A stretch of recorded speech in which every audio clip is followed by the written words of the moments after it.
Hello, hello. Howdy. What's up? Hello, hello. How's everybody's week been so far? Oh, just fun filled. It's fucking It's awesome. got one more day left, so it's got. Hopefully, it's been all right. It's been super fantastic. And we're getting Super close. fantastic. You're getting close to meeting goal. You got like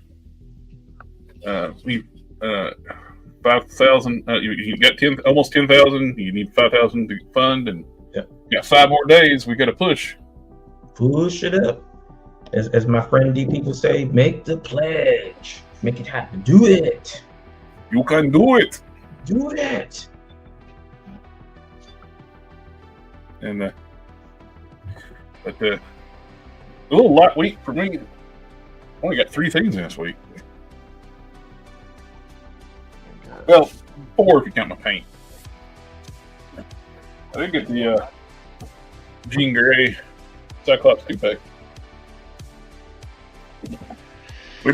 Everybody's been wanting that version of Cyclops updated on the Vulcan body forever.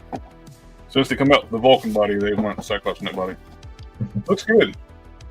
I wish he was a little bit darker blue. He's kind of really bright. Blue. I can put a wash on it, but that really makes it look nice. The Jean's a nice improvement too.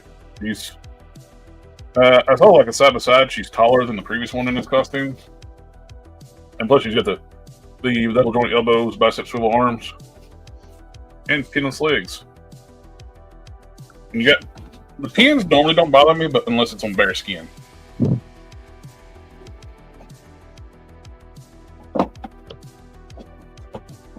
Okay. Punisher. Punisher. They had that deal on Target where you get the 120 or 25% off one toy. So Yeah. you got it. And Storm was on sale. I got Storm. You know what happens when lightning strikes a toad? Same thing as everything else. I was eventually going to pass on the Storm, then I saw better pictures of it. She's upgraded too. She's got the bicep swivel, double joint arms. You haven't cracked open your Punisher yet? The Punisher here? Yeah. I just got it. Yeah, he's too small. Is he? Yep. He looked small. The one I saw in stores, I didn't. He's very small. He's smaller than Daredevil. I got both of them.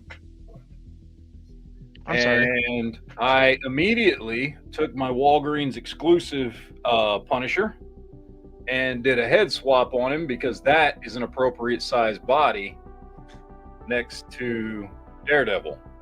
The one that he comes with, the body he's got is smaller than Daredevil, and John Bernthal is not smaller than Charlie Cox. Well, what I'll end up doing, you made a first Netflix Daredevil back, not intentionally. That is the same body they used for the first John Bernthal Punisher. Yeah, and it looks way better. Mm-hmm. He has like do the head swap and have like the, I did do a. I just put the Walgreens exclusive on this body, and he's just small. Like he's got no shoulder. Like John Bernthal, like fucking works out for that role, and he's got like a fucking V shape and shit. And this, this figure is. I mean, it's fine. Like the figure as a figure, it's fine. It's well sculpted. It's got decent articulation. There's objectively nothing wrong with it. It's just too small when you stack him next to the new Daredevil figure, which is not a big figure. Like, it's just an average sized dude. Mm-hmm. And Punisher should not be smaller than that. So it looks like the head for the Punisher looks good on that body, so I'll just do the head, swap. dude, this looks way better than the one that it comes with. Like this, and because this is basically just a Punisher body anyway, I mean, Yeah, it's the original Netflix Punisher body. So Yeah.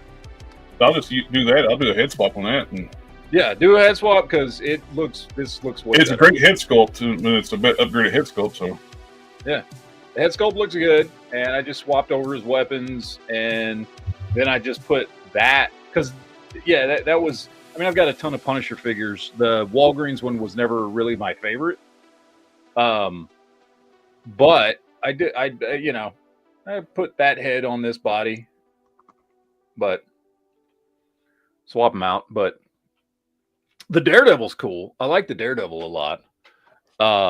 As far as sculpt and overall look of the figure, it looks really good. Head sculpt's great. I like the. I didn't realize, and I watched Daredevil Born Again, but until I got this figure, I didn't realize how simplified the costume was compared to his old costume. Mm-hmm.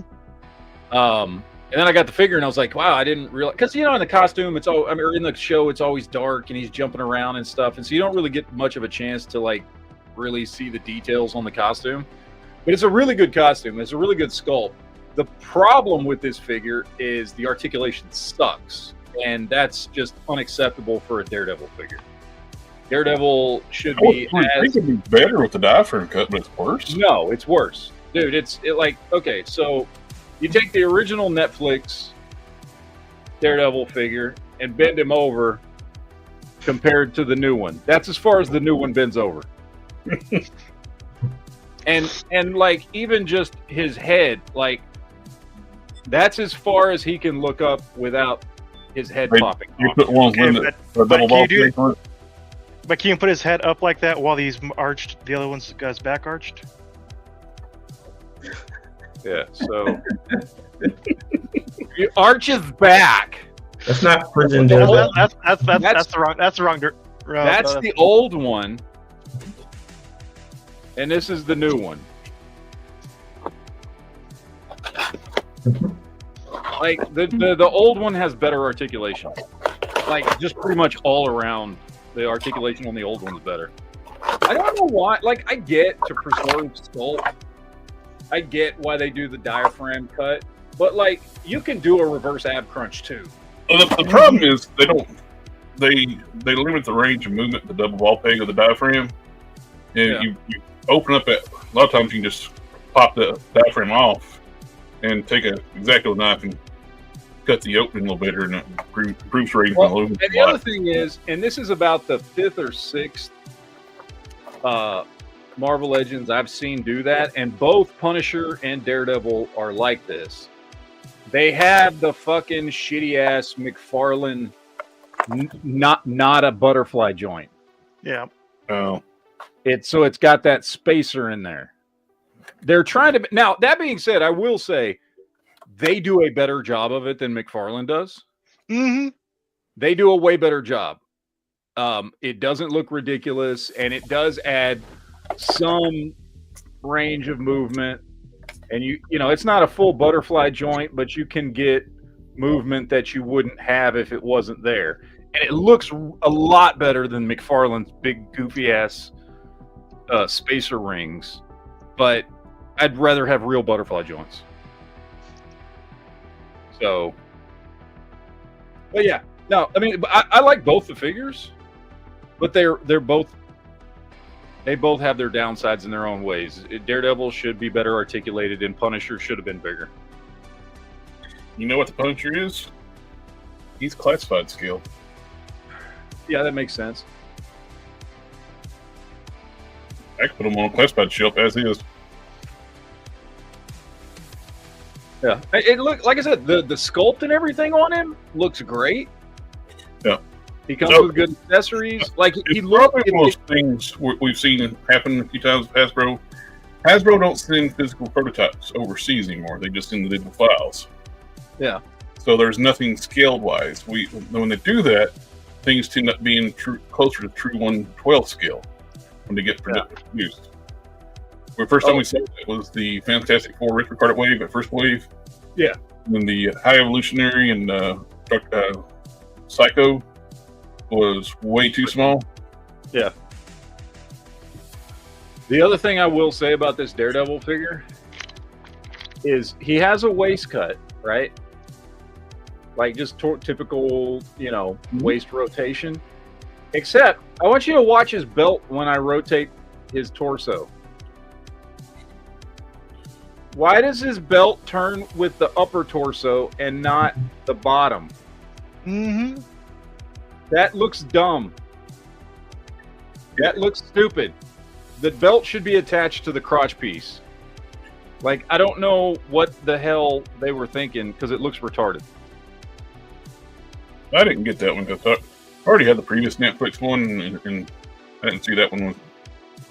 I mean, sculpt-wise, it's better than the previous Netflix. It is a better sculpt. It looks more like Charlie Cox. The head sculpt's way better. The body, everything is better proportioned and all that. However, the articulation just is not nearly as good. The sculpt on this is fantastic, though. Mm-hmm. I like it. No, sculpt looks great, but he's just not big enough. So, or is the Daredevil too big? No, Daredevil's not too big because he's pretty much the exact same size as the previous Daredevil. They are right next to each other, foot to foot. I'm so glad they did simplify the costume. Yeah, they did. The whole black panel thing really, it didn't work. The only thing I don't like about this costume is where's the double D's on the front? Mm-hmm. Yeah, it's always bad when they don't have double D's. I know. Need some double D's. No, if it just had that on the front, it's a perfect live action costume. It looks great. Wave 2 will have it when we get the black suit. Because we already got those behind the scenes shots of him in the black suit. He's got the day after the season 1 ended, we got those leak shots. Oh, I like that. He's got the U.S. flag on his arm. He's got like a more military style outfit. Yeah, nice. And it's actually faced in the right direction, which is nice. So. Nice. No, I like both figures, but honestly, this looks better like this. So whatever. I just wish I could swap out the belt because the belt on that Punisher figure is attached to the crotch piece. And there's a channel cut in it, so if you take it off, there's going to be a gap there. Because I like the belt newer figure better. But nice you came. The previous Netflix one came with a rifle, and this one comes with a hatchet. Yeah. Yeah, instead of a rifle. Well, did he even use a rifle in Born Again? He used a shotgun. I don't remember. But I don't think he used a rifle. Unless he picked it up off of a guy, I don't think he used it. Yeah. Honestly, I don't remember. But Punisher should always have a rifle. I don't give a shit. Yeah. So. Punisher should have a massive arsenal. Mm-hmm. He should. That would be a good Maximum series, is a Maximum Punisher with every weapon in the arsenal. A duffel bag full of guns. Yeah, that he can leave behind in the cab. Oh, wait.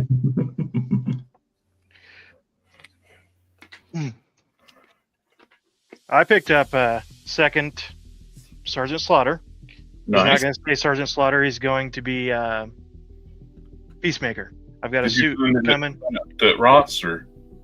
No, I bought this one off of eBay. I paid $20 for it. Well, not as good as the Ross deals, but my Ross didn't have one, and so. But I've got a suit coming from C4 Charles. It's gonna go on him. Nice. I did get Spider-Man 77 because my Walmart actually had something, and I was in shock, so I picked it up. Be mindful when you take him out. I saw somebody was taking them out of the blister, and the back of the torso stayed in the blister. Oh, that'd be great. I actually had that happen with when they did the stealth suit. What was it? I think it was Ursa Major Wave. Yeah, the stealth suit Iron Man. And it took me 3 of those to get one that wasn't broken. Oh.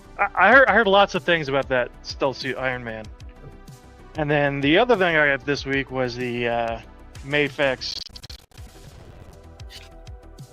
recovery suit Superman. Very nice. I love that. Love It's Superman. it's Mafex. Fuck you. Fuck Although- you and your Mofex bullshit. I'm 75% certain I found the video that you were talking about because he said it immediately.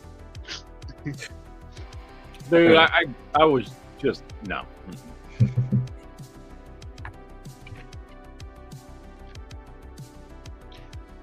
I'm still bummed when they did the Knight Rider crossover. They didn't make his head look like a Cylon. Because that's the scanner came from Battlestar Galactica. Mm-hmm. The same the designer, like for working with Galactica, worked. Weren't they both Glenn Larson?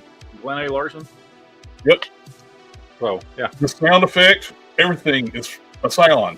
Yeah. Biota Command. If they ever do a car repaint of this, Hasbro, give us a freaking Cylon head. And I don't know why they called it Agent Knight. Why not just give a kit? He's already an AI. So just give him a robot form. I don't know why you called it Agent Knight. But still, I love the thing. It's like Masterpiece size. I would love to see somebody. There's all these companies do like the upgrade kits for Transformers. You could do a few tweaks to this and make it kind of LMP quality. Some new hands and some filler panels. And you look just fine on a Masterpiece show. AB, you've been off quiet. I was just waiting for my turn. All I got is this. We worry when you're quiet. Yeah. So I got this little thing. I got it from AliExpress. It is a, I don't know, called Titan 13. Like printable action figures. And this is figure art scale. And so I got Omni-Man. Okay, cool. Your Yeah. PLA print. Yeah. Got it for like $15 on AliExpress. So, and it's got a set of hands, fisted, finger pointer hands, open hands, gripping hands for guns and weapons, whatever, because Omni-Man's known to use guns. So, That's like I when got him. I thought it was hilarious when they did the Walgreens exclusive Sentry. He comes with the trigger fingers. Yeah. Made I no just sense thought that with him whatsoever. holding the AK with the void head. And what I like about this figure, it's all just pegged parts. Like everything, let me get a camera. Everything's just pegged in. It's all like peg, nothing else. Even the cape is pegged as well. Like that, you can take off pretty easily. And it's got a hole in his butt where you can peg a stand in him. Whoa. So, Yeah, so, the hole in the butt is for pegging. So- these are pretty cool. I got them. Yeah, these are pretty cool. I'm planning on getting more of these, hopefully soon. But it's a really nice figure. That'd be good. They would be good, like a little kids line, something like that too. Mm-hmm. I don't know if Invincible would be given two of our kids line. He murdered hundreds of thousands of people. There were kids in Invincible. Yeah. But yeah, no face, just the mustache and the hair. That's it. Well, it's got ears, at least. You can hear. Yeah, he's got ears and everything. Yeah. Can't see anything then. Yeah. That's the one thing Where about is it. Omni-Man? Everything was his mustache. Where Yeah, is Omni-Man? That's the one about Time 13. When they print figures, they don't do like faces, but they do like very distinct mustaches and facial hair if a character has one. But I mean, it saves a lot of work. Like just put a mustache on there and there you go. So It's all funny edit where somebody did this, like, edit somebody's like cutesy cartoon where this girl and this guy was flirting on a subway train, and they spliced in Omni-Man holding Mark up in front of the train. Yep. Mr. Marvin, what did you get? This week I only got the boss fight Phantom because someone was asking me to take pictures of the Blaine figure next to a Phantom, and of course, Blaine is taller than Phantom. He's bigger. He's a bigger guy. He's like, I'm taller than this guy. He's tall. Mm-hmm. Very nice. Are the boss fights like 3 3/4 and yours 4-inch? Like a little. No, it's not that. Like, it's not that much bigger. Yeah, so it's closer to 4 inches than 3 1/4. Yeah. So the cape just easily comes off. All you gotta do is just twist it a little bit, and it comes right off. Easy snap back on. So.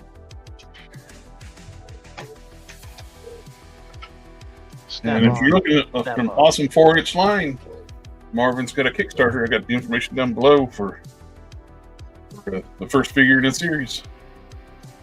Working with Loose Collector Toys. If it doesn't fully fund, there's a killing fee. Or sorry, killing spree. Yeah. No one's dying, right? Right. No killing sprees. I'll just show up at people's houses and we have a conversation. That's all. Do it nicely. Yeah. I'll bring food. I'll bring sandwiches. Knuckle sandwiches? Yeah, sandwiches.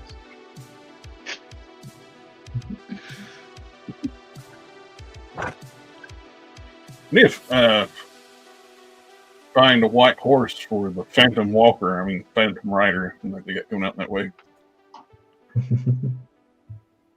I always find it funny when they release a figure that's should be a set, like with a motorcycle or a steed or something like that, and they don't have either one. It's like they're known to be paired with that. It's like when they kept doing a Ghost Rider with no bike. Yeah, it's like he's not Ghost Rider. He's Ghost Walker. Ghost Walker Came with a pair of Jordans. He takes the bus and he gets on the bus and the wheels turn on, get on fire, and everybody runs off. Ghost commuter. Yep. Yeah. Ghost, or like you can take the subway, same thing. When they I love it when people do like the parody, like Charles possessed by the spirit of vengeance, and he's in a flaming wheelchair. I used to watch. There was a video on like Grand Theft Auto 4, and they had a Wolverine in a wheelchair. Wolverine in a wheelchair. Yeah. Wolverine. Wolverine. Speaking of Ghost Rider, it still busts me this day that apparently, I don't know if it was a conscious decision at Marvel, or they absolutely forgot how Ghost Rider's powers work with the Penance Stare. They completely made the power useless. It used to be you felt the thing that made him like the most powerful character in the Marvel universe. You felt the pain of that you inflicted on others. That's what it used to be. Now it's like you're supposed to feel guilt. It's like, no, that completely ruins the power. Crazy, evil people don't feel guilt. Right. Well, that's how he defeated Galactus. But they recently did a story where he fought Galactus, and the guilt thing didn't work. It's like, because that's not how it. But he's fought Galactus before, and it did work. Not because Galactus felt guilty, but because Galactus has inflicted a lot of pain. Like that. Yeah. Like it would work on anybody. And I've noticed they forgot his entire body is fire with a skeleton. Mm-hmm. And they a lot of times they'll depict like a human body, and like when they did like the who is it? 1 million BC or something like that. Who is it? Is it still Danny Ketch, or is it a different one, or who the fuck's? I don't know. They had Danny Ketch and Johnny Blaze running simultaneously for a while. So isn't Cosmic Ghost Rider Punisher? Frank Castle? Yeah. And he traveled back in time, and he was in the main universe as well for a while. So he had an alternate Frank Castle as Ghost Rider. The They're like multiverse and time travel stuff, just muddle up everything. Like when you had the young X-Men at the same time as the older X-Men. Yeah. Then they rebooted the universe, and they didn't send the young X-Men back, so they ended up killing off the old Cyclops and had the young Cyclops take his place. I don't know what happened with the rest of them. Well, then Yeah, but then they had to forget about that because like he's older now, right? Because he was in prison. Evil at some point recently. Well, they killed off. They had the old Cyclops basically become a villain. He died, redeeming himself, saving the world from a Terrigen Mist poison something. He took the full blast and saved the world, and he died, and the younger one took his place. No, but I mean, Beast. Didn't Beast become evil? Oh yes, they forgot they completely had an evil beast, Dark Beast, in the universe, so they just turned Hank McCoy evil. He murdered Wolverine like 20 times or better, and just kept, during the Croatia time where they can just clone a new body and basically print a new X-Men with their memories. It's just their copies. They're not the originals. They're just copies. So death was meaningless for a long time during the Croatia period. So I mean, it was before that, wasn't it? Yeah. So for some reason, Beast decided to become evil, and like, if you're going to do an evil Beast story, it's like you have an evil Beast. Dark Beast is in the 616. He crossed over from the Apocalypse universe. It's like he actually was tortured Hank for a long time during like the Dark Avengers era, I believe. Dark Beast had captured Beast and was torturing him. Yeah. I don't know how anyone can keep up with any of that stuff.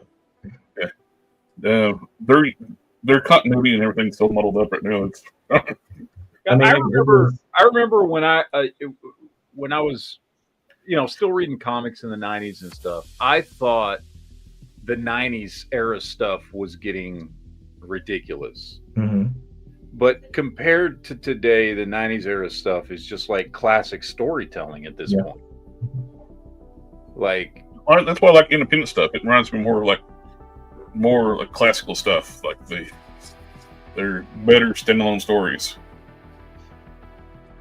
I mean, it was harder to follow when you had like 6 mainline X-Men books. Now you've got 15, 20, and then everyone has their own solo books now. Like, how in the world do they expect anyone to keep up with what's going on in the stories? I saw that there's a new Wolverine who is now the Wendigo. Mm-hmm. There you go. Yeah, it's a guy named Jeff is the Wendigo, and he's Wolverine now. Okay. No, yeah, because that's that thing where they've done the skip 10 years into the future, right? Yeah. So they're doing like all the X-Men books 10 years into the future, and it's like how that fucking means anything, I don't know. But like the things I don't like too, they treat the name the name of the character is just a brand. It's like, oh, we can put X character in here and just they're going to be the new Wolverine. Oh, they're going to be the new so and so the Iron Man. They're going to be so and so the Hulk. And like, no, these characters are them. Just give them a unique identity. Mm-hmm. I mean, and they used to do that when you had legacy characters because you got you have Ironheart, and it's not just a female Iron Man. And Rhodey, when he changed his suit, he wasn't still Iron Man; he was War Machine. So I mean, you do that, but I mean, this is branding for mainstream. That's how you do it. Like that's how you keep the brand alive. You have to just you put a new character in a new costume and call them the same thing and keep that IP alive. They're not trying to go stores; they're trying to keep their IPs alive. The having people keep popping up with the exact same powers, like the other character, and and using a similar name, it like waters down the brand of each character too. Yeah. Yeah, I mean, there was a time wasn't there a book called Wolverines? Well,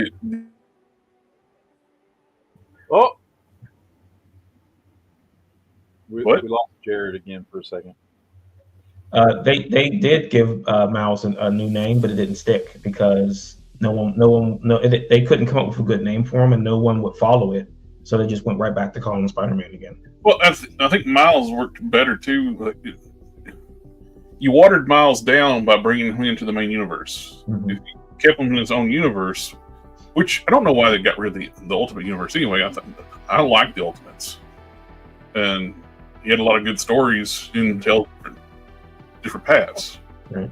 Well, the Then Ultimate Universe, you bring it back, and then you get rid of it again. So, the Ultimate Universe was better than the mainstream Marvel universe throughout the 2000s and 2010s. It was just better. Mhm. They had better writers. They had better artists most of the time. They were doing. They were Yeah. doing really cool stuff in the early 2000s with the Ultimates, the Supreme Power Universe, and stuff like that. And I read the Ultimates and the Supreme Power stuff. The new take on the Squadron Supreme. Yeah. And you had Gary Frank doing the artwork, which I love his artwork. And really cool stuff. Sorry, guys, I had to take care of a bunch of people. Oh, yeah. I mean, you just have to think that right now they're just mining these characters to make TV and movies. Yeah. So it makes it easier for them in that space to have everything in one pot. That way they can use anyone they want. I still find it fascinating. Like, I would have been like a fly on the wall and find out who pushed Eternals, because Eternals has never been popular in the comics, never been popular in any other kind of media.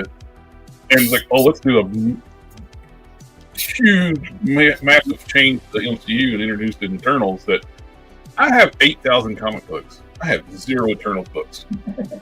Well, the push for that was they were upset because Fox wouldn't hand over Fantastic Four. So they put a moratorium on Fantastic Four. So they canceled the Fantastic Four comic. Yep. No one was allowed to do trading cards for it. And then then it happened with the X-Men. So then they did the same thing with X-Men. So they were trying to use the Eternals to replace X-Men. And they changed the Quicksilver and Scarlet Witch into Inhumans in comics for a while. Which, See, Inhumans would have been way better than Eternals. Uh-huh. but like- some reason, right in charge of the MCU hated the Inhumans. Well, okay, so they screwed up Inhumans on Agents of S.H.I.E.L.D. and that stupid Mhm. spin-off show that, by the way, don't ever watch that shit. I actually did watch it.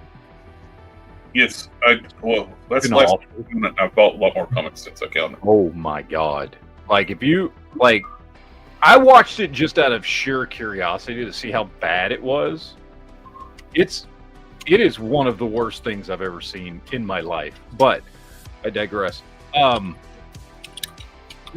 think because they did so much crap with Agents of S.H.I.E.L.D. revolving around Inhumans, they didn't want to touch it.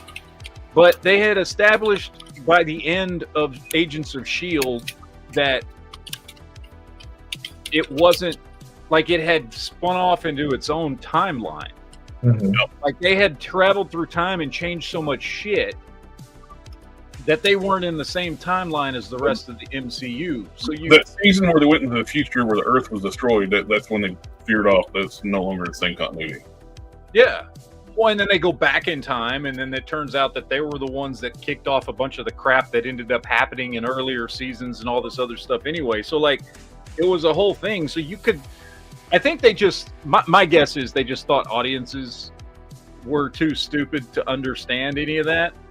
By the way, and now we get into all the multiverse shit, and they expect everybody to figure that shit out. But people couldn't have figured out the fucking Inhumans were different than the crappy TV show or something, which is just stupid. But whatever. I don't have a problem with the Eternals, Mhm. like as just a concept and as characters in the MCU.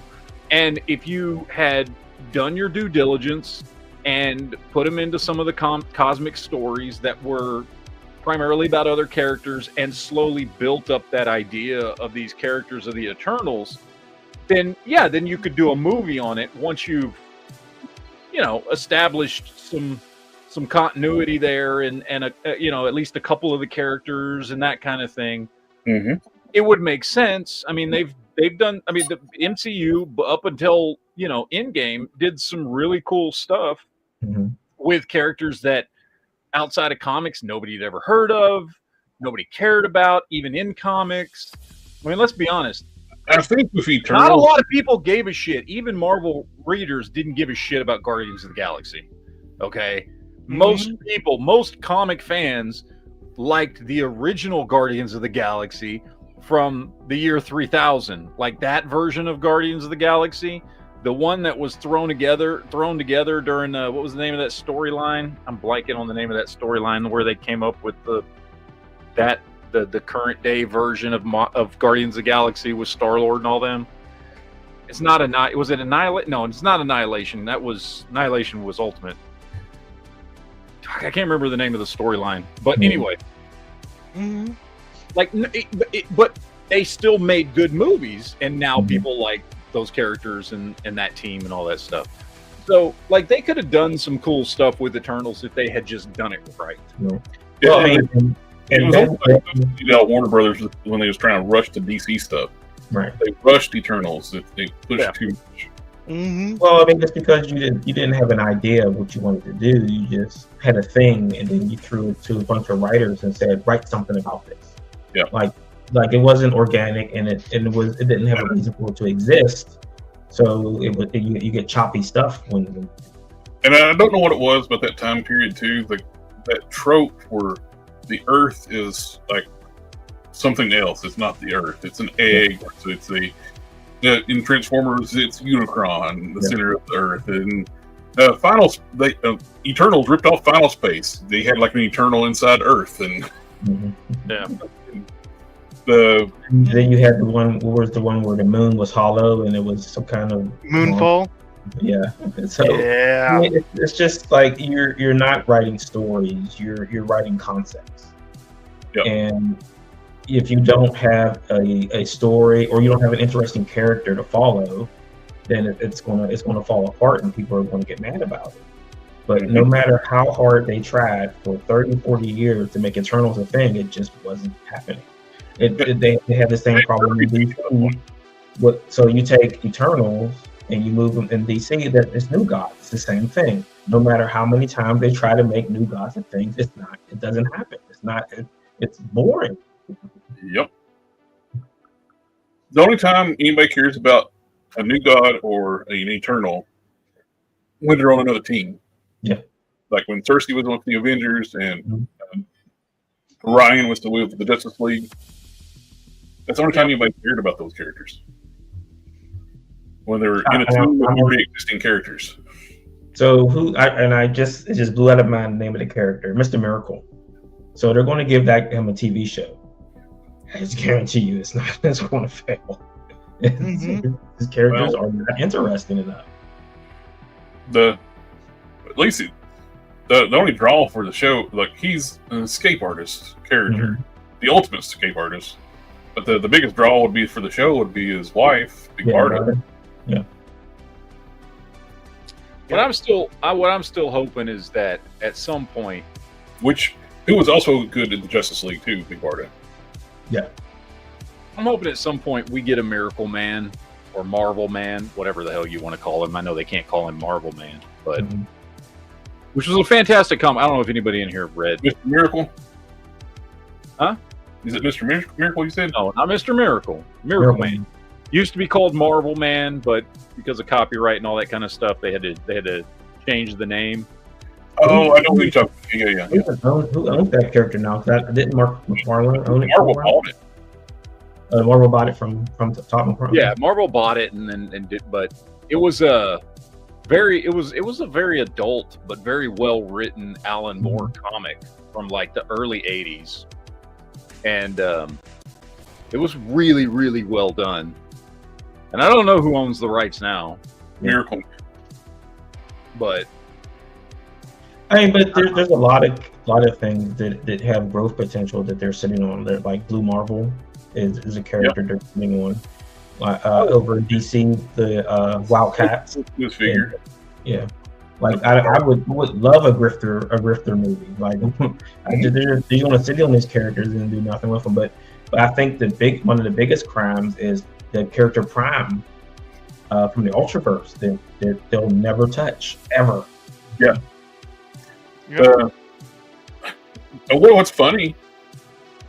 Before the MCU, in the early 2000s, there was plans to do a Prime movie, like a comedy superhero movie. Yeah. And it never went off like the drawing board, but because they found out they have to pay royalties to the person that created the character. That's and there's four. I think there's 4 people that create Prime, and one of them is a piece of garbage, and in the child in jail for kitty things. Yeah. On his computer. Yeah. So, well, and Marvel's been doing really bad, so bad that when they do something good, they're getting punished. Like Fantastic Four, they actually made a good movie and it bombed massively. Like they're not going to put effort into movies anymore. They've learned their lesson. Well, the problem, they got this whole thing where every character now has to save the planet in all their movies, even their street level characters. Like when they turn, I didn't watch Shang-Chi because but people liked it. But me, I would have preferred it like they stayed more true to the character. It would have made more a cooler series or like street level where he is sent to by his father is like the head of the assassin group, like the Fu Manchu in the comics, and he was sent to assassinate somebody, but he defected, went to the BBC, went to British intelligence, joined them to help take down his father's crime ring. Street level character. I would have enjoyed that more than we got to do this thing to stop the save the planet thing. Not every movie needs to be to save the planet. But if you did it that way, then you get comparisons to Enter the Dragon, which basically kind of what he is. But they don't want you to know he's Bruce Lee. They don't want that. Well, first of all, you're all wrong because Shang-Chi was a fucking great movie. So, I don't really give a shit. And no, the movie was not about saving the world. Okay? They went to another freaking dimension and fought a dragon. The Earth was not in danger in that movie. But what about the other world? Was it in danger? No. It was fine until the Mandarin and his bad guys showed up in the world and wanted to take it over. Well, it's like the Wonder Woman movie, the first one. Great I liked the entire movie until the very end. Had to fight the big CG monster. Ares. Yeah, which was the only bad part of that movie. I mean, the original ending, as it was written, was that there was no fight between her and Ares. That it turned out that Ares wasn't doing anything but just observing, and the whole point of the end of that movie, which would have been better, was that no, humanity's doing this to themselves. I'm just watching them do it. I'm not causing any of this. And that's when Wonder Woman realizes that's why she goes into hiding for like 100 years and decides not to help humanity. Is because she sees they're doing it to themselves. That was supposed to be the end of the movie, and the studio pushing like, no, we need a big fight at the end, and it needs to be Ares and all, whatever. Yeah. Studio involvement's what killed the original DC universe. What, you didn't like it when Wonder Woman basically made out with some random guy because she thought it was Steve Trevor? And I never watched that second one. Oh, you didn't? Oh. Yeah. Good. Apparently the Smithsonian keeps their experimental jets in the museum fueled up and ready to go at a moment's notice I've heard With enough fuel to fly literally to the opposite side of the world. Exactly. It's just a movie. It's just a movie. Oh, I heard the Louvre replaced their bulletproof glass with regular glass, though. yeah. Wonder why. So people can just take a hammer and steal the priceless artifacts. That's a comic book story come to life that you just robbed the Louvre, and they're like, they'll never be able to sell the stuff. They didn't steal the stuff to sell it, It's already sold. It was sold. right? It was sold before they were hired. They were Yeah. hired because it was sold. They're not going to sell it on the open market. What are they talking about? It's Well, gonna it also like happened it's gonna pop up. last year sometime too, where some ancient Egyptian artifact got stolen. It was gold. The idiot Steve sold it to a gold scrapper for like a few $100s, and they melted it Yeah. down. Yeah. $5 million priceless artifact. $5 million artifact they sold for like pocket dollars, and it was melted down immediately. We'll see the royal jewels on the Facebook Marketplace this time next week. It'll be on what's it, OfferUp, but somebody don't have it listed. I got a $10 and a piece of gum. Will that buy it? Right. I mean, it's in someone's house right now, hanging up. That's all. Probably in Saudi Arabia. Yeah. to be honest. Right.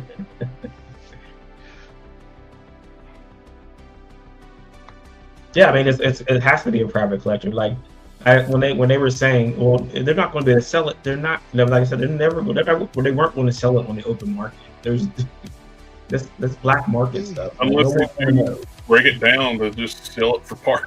right? And there probably was no cash change. They probably used crypto. So I mean, it's untraceable. Mm-hmm. It's a new age for thievery.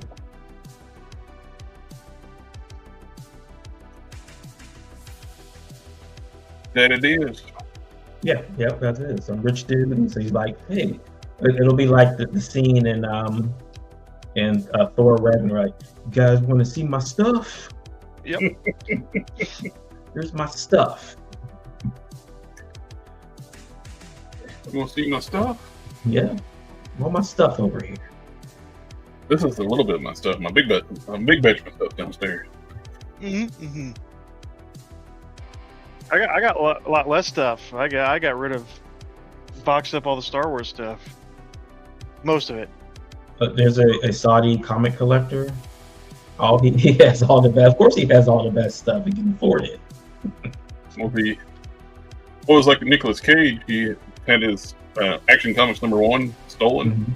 Yeah. Mm-hmm. It did get recovered, but the problem is, I never did find out what ever happened to it because the insurance company paid them for it when it was stolen. By the time it was recovered, it was worth like $2 million. It was when it was stolen, it was like only worth it was a few $100,000. Mm-hmm.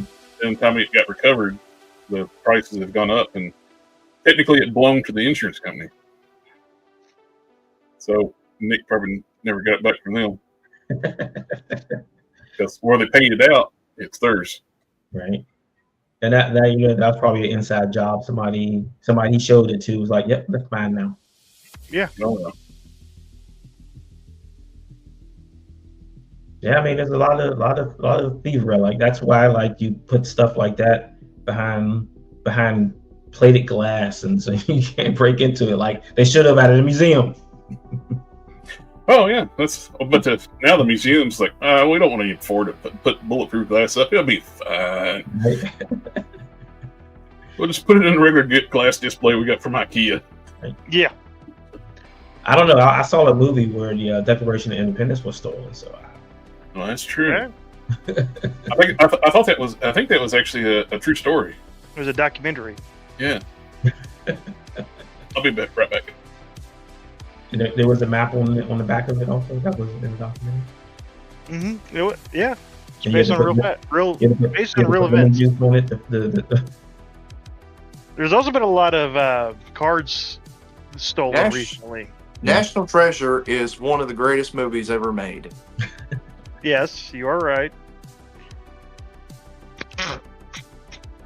So somebody stole Those who don't know what they're talking about, but great. so somebody stole the Batman book and then tried to sell Okay, it. what's your greatest movie, Matt? I'm curious. It's not the movie? greatest. It's not the greatest movie, but it is pretty good. Who said it was the greatest movie ever made?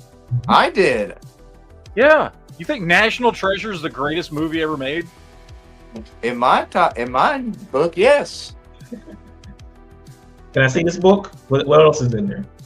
Yeah, what What else? is? Is it? If that's, I am now just desperately curious what some of your other greatest movies ever made are. I'm not saying it's not kind of a fun, dumb movie, but greatest, like, it wouldn't even make the top 100 for me. Is the number 2 Troll 2? Troll. It probably in a top 20 for me. Wait, so it went. Troll 2 would be in the top 20? Or are you talking No. about National Treasure? National Treasure. National So it Treasure. went from greatest movie ever made to top 20 in like 10 seconds? Where's it going to be in about 5 minutes? It'll be in the top 20, but it'll definitely be probably number 2 on my list. Sorry, but now we're in what's top number 1 5. now? Where's Blues Brothers on that list? Yeah, way higher than fucking National Treasure, that's for sure. Blues Brothers is one of my favorite movies. Blues Brothers is actually good. Yes. That's like one of my, for the longest time, one of my go-to movies. I can always, if Blues Brothers on, I can sit down and watch it. Mm-hmm. No, National Treasure and the greatest. In terms of Nick Cage, want to get a good movie, like a great one, it's got to be probably Willy's Wonderland. That's the best one right there. Okay, look. You fetus. All right. I've got As- a T-shirt, Nicholas All Cage. right, all right. No. Hold on. As a qualified, let me stress that, as a qualified Gen X Nick Cage aficionado, Willy's Wonderland and National Treasure are nowhere near to the top of the list of Nick Cage movies. Okay. I know. Con Air. You're- I know you're- Con Air, Vampire's Okay, Kiss. well, Those Con are. Air's I know Con Air's what- okay. Hold on. Con Air's better than both of those. True. We already Yeah. know what his favorite Nick Cage movie is. First of all, one of the Face greatest Off. movies of all time, much less a Nick Cage movie, is Face Off.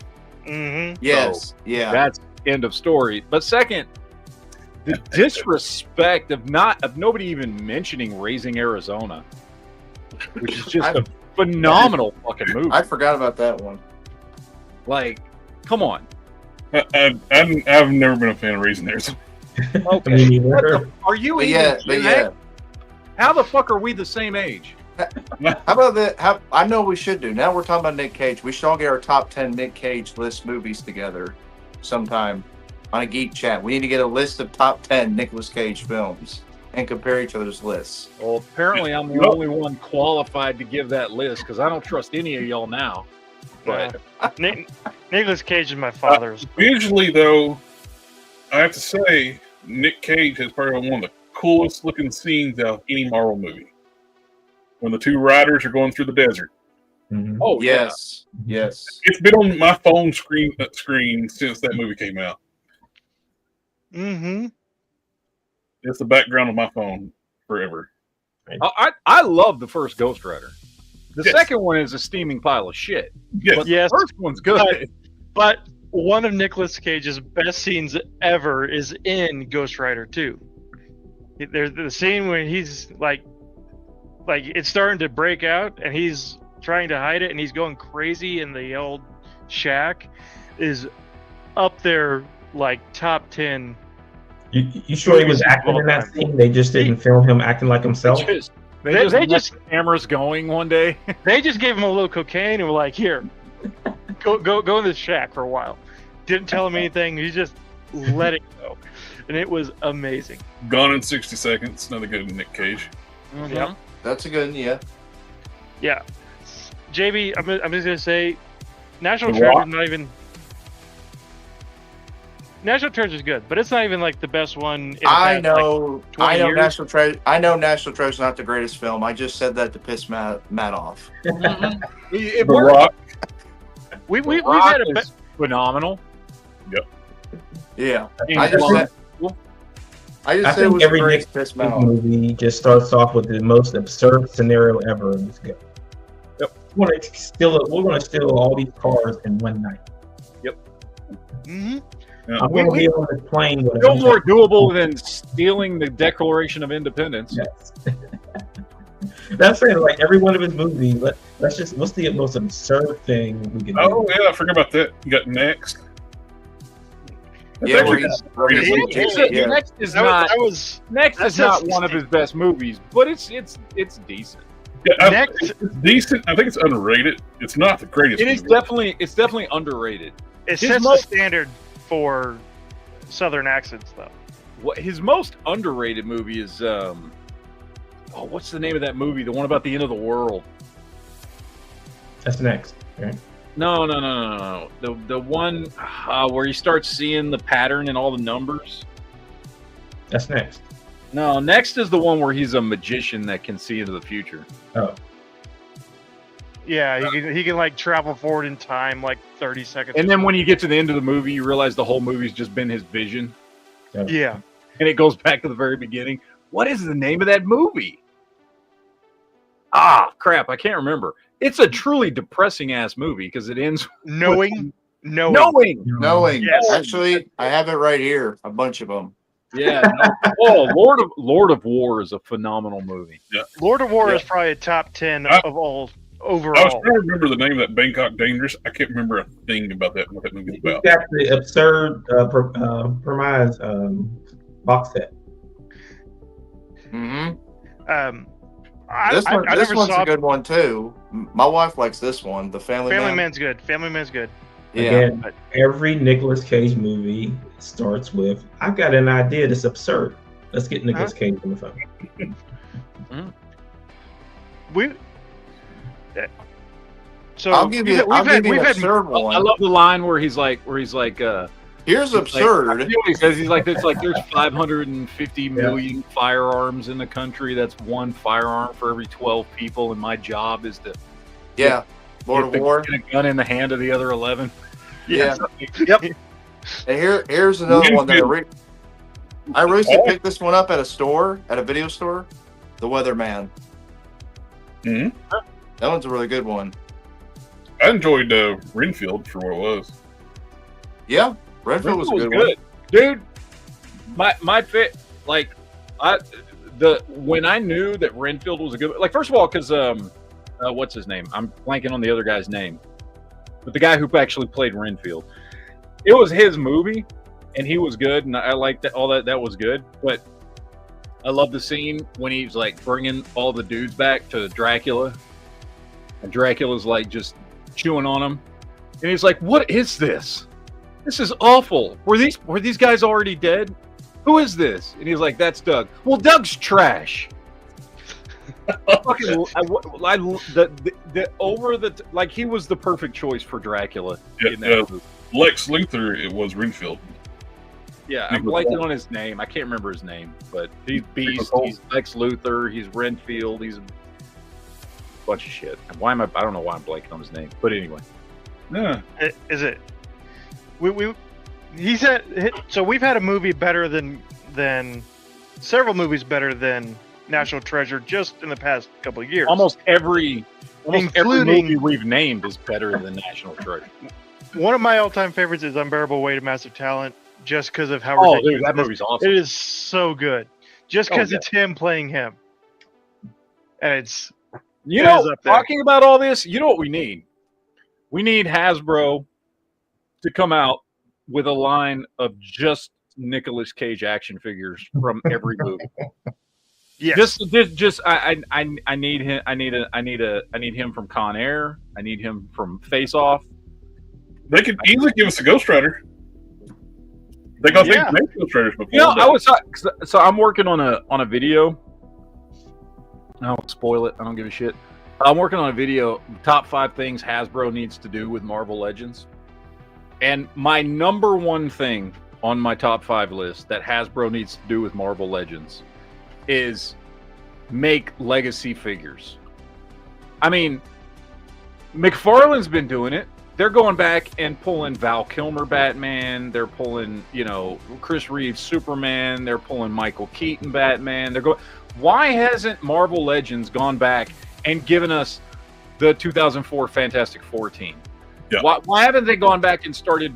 I know they made a couple of the X-Men figures. Blade, Wesley Snipes Blade. Oh, know we're what? going to be getting Wesley Why Snipes haven't Blade they gone back? this year. Like they'll do a couple of the X-Men ones, but that's just because Spider-Man. Hugh Jackman's still doing That's what I buy the Living Daylights of. They did the No, Spider-Man. That's only because they were in the new Spider-Man movie, right? Yep. There is so much that they could go back and do. A Lou Ferrigno Give Hulk. me a Lou Ferrigno Hulk and Bill Bixby 2-pack. I'd buy that. Exactly. Like there is. Why are they not doing legacy characters? It makes no sense, especially now that Disney owns the rights to everything Marvel. America with the stupid plastic ears. The easy I would take it. The I easy would take answer to that. that question is because they don't want to pay likeness rates. They don't want to pay royalties. Dude, they don't have to pay likeness rights. They own it. Disney owns all this shit. They own the rights, so they own the rights to everything that's ever been done with any of their characters now because all the shit's under one banner. Nothing else is owned by anybody other than Marvel anymore. Some of them they have to get the actors' likenesses. They do. Give me a Dolph Lundgren Punisher.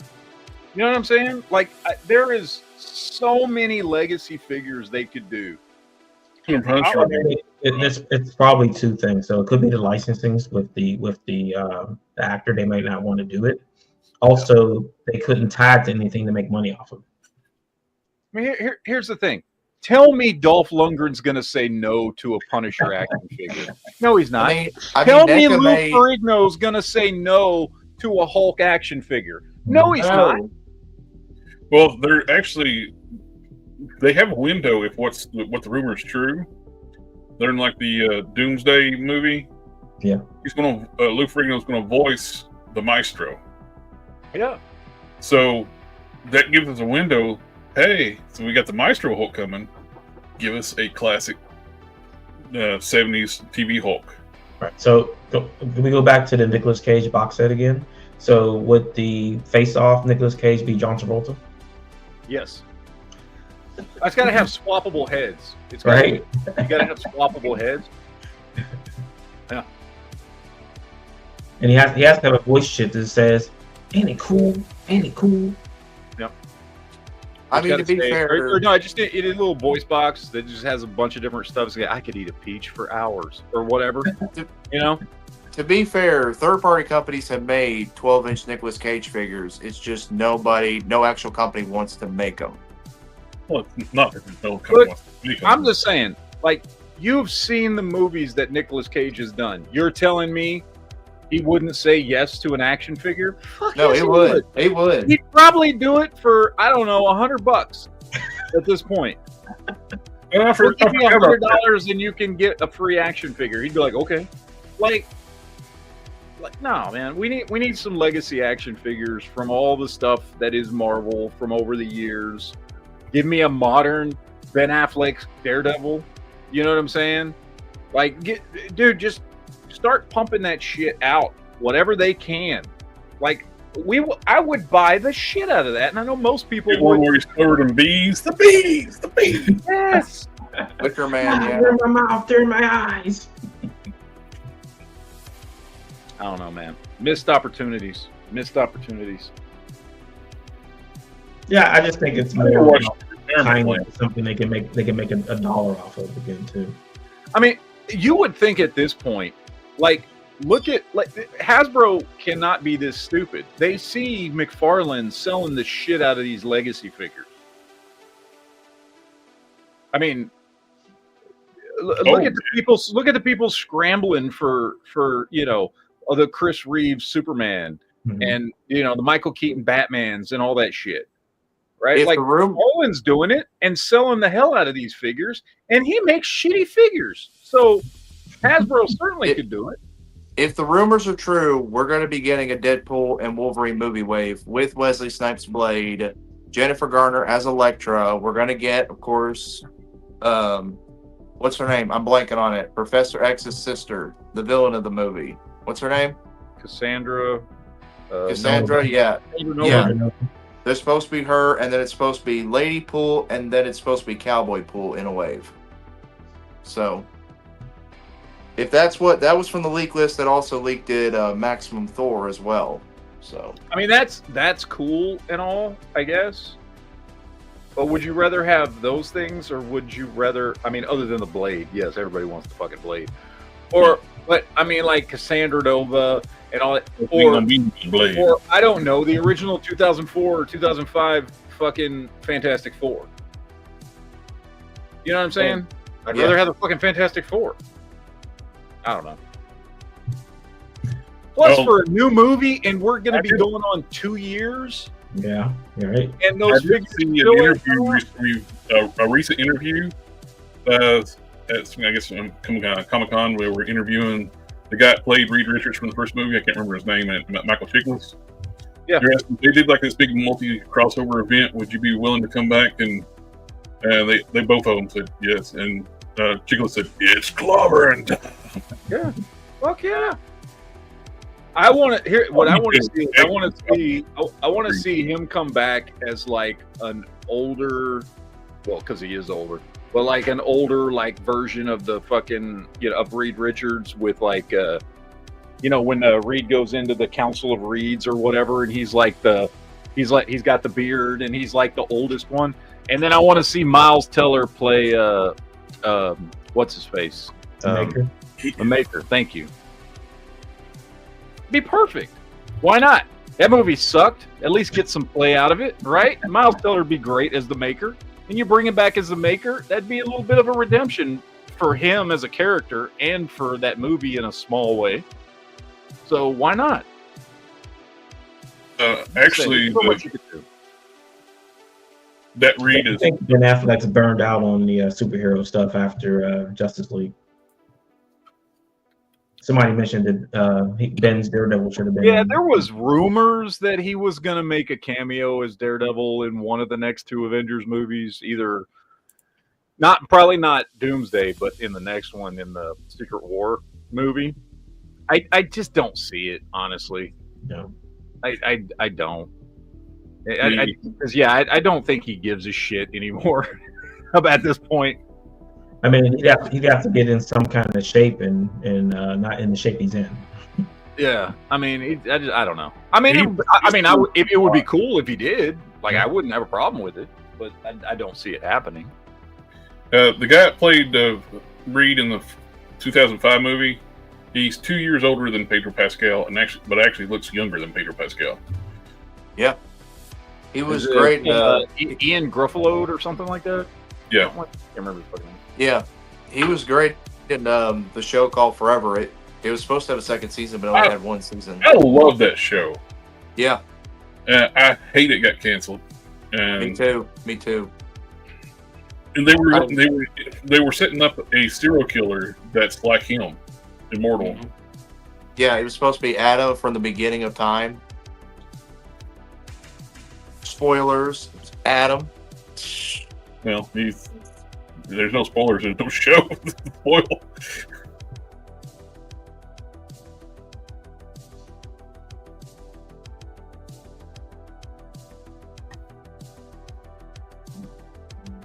Here is what the link from an interview. Like they were New York Comic Con. They actually asked Ian and Chiklis about would they come back to reprise the roles. They both said yes. Are we not allowed to play it on the stream? I wouldn't, because it's New York Comic Con. And Okay. I didn't know, because I know we said Toy News has been kind of slow, so I figured we would. Well, I don't want to get a copyright strike. True. I mean, Why? even if you play with, there's no point playing it with Alpha Silent. I think the only issue YouTube has though is showing guns. Remember? Well, we showed like somebody like color corrected Man of Steel to like brighter colors, which looked phenomenal. Muted, and they still struck the channel. Yeah. I was able to trim it out and get it didn't get a strike, but said copyright claim. Yeah, a friend of mine was on the stream and somebody bought out. He had a toy gun, and they immediately took his stream off here. That happened to us. Us. Oh. I was on the Best channel, and I pulled out Megatron in gun mode. Mm-hmm. Yeah, and they shut my channel down and I couldn't go live on my channel for a week because of it. Even though I contacted them and was like, it's a fucking toy. Yeah. Like, Well, that's all AI is tracking it. So. Oh. One of the regulars in the channel who Kujinos, we always call him AK because the AI misheard his screen name when we said it as a racial slur. Yeah. It took like 6 months to get that fixed. They would demonetize my streams every time because because of that AI mishap, and the people working in Google, YouTube, which is Google, won't do their job. No, they let AI do it, and the AI says something, and they didn't counteract it. Months to get them to actually do their job. When they finally give me a time code to find out what was wrong with the stream, it was saying his screen name, and I told them nothing is being said here. Do your job and play it. You have the time code. Listen to what's being said. They finally took it off, and but it did damage to my channel for a long time. Mm-hmm. Yeah, it's about ABC canceling shows. ABC had nothing on Fox in the 90s. They were the queen and king masters of giving a show 2 episodes and then cancel. Firefly, Almost Human. Yeah, Futurama. It was that Romeo and Juliet show that they had for 2 episodes. It was 2 episodes and they canceled it. But Almost Human got canceled, not because of ratings, because they want to make room for another one of these singing and dancing competition shows. Yeah. They canceled 2 good shows to clear out a 2-hour block for a stupid singing and dancing show because it's cheap to produce and the masses will watch them. Yeah. I mean, but those reality shows are a lot cheaper to produce too. So they can turn those out in months. Yep. I would assume Almost Human would be an expensive show too. That was a phenomenal show. Which, it's a concept that's been done before, but it was just so well done on that show. Yeah, I will go on to say that the biggest crime of a canceled show was Carnival on HBO, and that will never ever get an ending for next season. A novel, a comic, something to finish that series. What's mind-boggling? They'll take a horrible show and just keep renewing it. That don't get ratings, nobody likes, but they will keep pumping money into it. But they'll cancel something that's really good. Because it's more than likely because there's an executive at the network who loves the show, or it's someone they know and they probably bought them on board. I mean, that's what kept happening with Futurama. Someone at Fox hated that show, and they would purposely put it on at 7:00, so we get continuously preempted by football. Well, that's what happened with Star Trek Enterprise. The new CEO in charge of CBS, Star Trek. Yeah. And no matter what they were going to do, it was not going to get renewed. Okay. They were planning on something cool with Enterprise too. Tiberius, the universe, James T. Kirk, when he got zapped with the device, it actually sent him to the actual main Star Trek universe in the past. He was going to be infiltrating like pre-Start Fleet, as being Tiberius, or a different character. they were planning on bringing him and having Kirk reprise the role. Like really? Reprise the role. Interesting. Order like Tiberius. But they said, we're not renewing your show. We're not going to spend the money to get him come in. In a lot of those cases, it's kind of interesting how things continue and don't. Like, you'll probably never find out what happened with Cisco on Deep Space Nine, and what happened with the rest of the Voyager. Did Kim ever get a promotion on Voyager? So like, there's like dangling threads out there that you're like, okay, can we involve some of it? Right now, Star Trek's is such a damaged brand with all the people that don't care about Star Trek been running Star Trek. Mm-hmm. They got the new people that own it right now. Yeah. The best thing that they can do is break ties with Bad Robot, with Kurtzman. He don't care about Star Trek. The show was meant for dumb people now. Yeah, I thought I liked Lower Decks. I thought that was a pretty good. Well, that's the exception, because really he didn't have much to do with that show. Yeah. That was good, and it stuck to more of the main continuity of TNG era. Mm-hmm. This other stuff is like not even trying to be in continuity. Yeah. Well, I mean, they formed their own continuity, so then they don't have to kind of mix with what's going on. When it first started, they weren't allowed to be TNG, like the main timeline, because way the rights were split up and stuff like that. Then they had the merger. Then now they're being sold off to Skydance. Yeah. There's talk about Skydance wanting to buy like Warner Brothers. Yeah, I mean, the more mergers you have, the more influence people have on other things, and the less ideas there. And you're like, once. I mean, it was everyone thought, oh, Disney's going to be the one that's going to, it's coming from the other end, and like they've got billions and billions of dollars in that family to do whatever they want, and it's not going to be anything good for the consumers. Yep. Well, there's like interviews showing out now too. Like when the MCU started, they actually like studied the comics. Mm-hmm. Now they're instructed to don't read the comics, don't try to do any research or background in any of the properties. Just write whatever you want. Yeah. I see that in two ways. So it's good to have something in the back of your head sometimes of what you're working on. Sometimes it's a bad thing because you're being influenced. Yeah. But what they should do instead of that is bring in the people who wrote the stuff to be mentors to there. There you go. So then now, instead of being influenced by that book, you're being influenced by someone who knows the craft. It's a bare minimum. They should actually get some like a personnel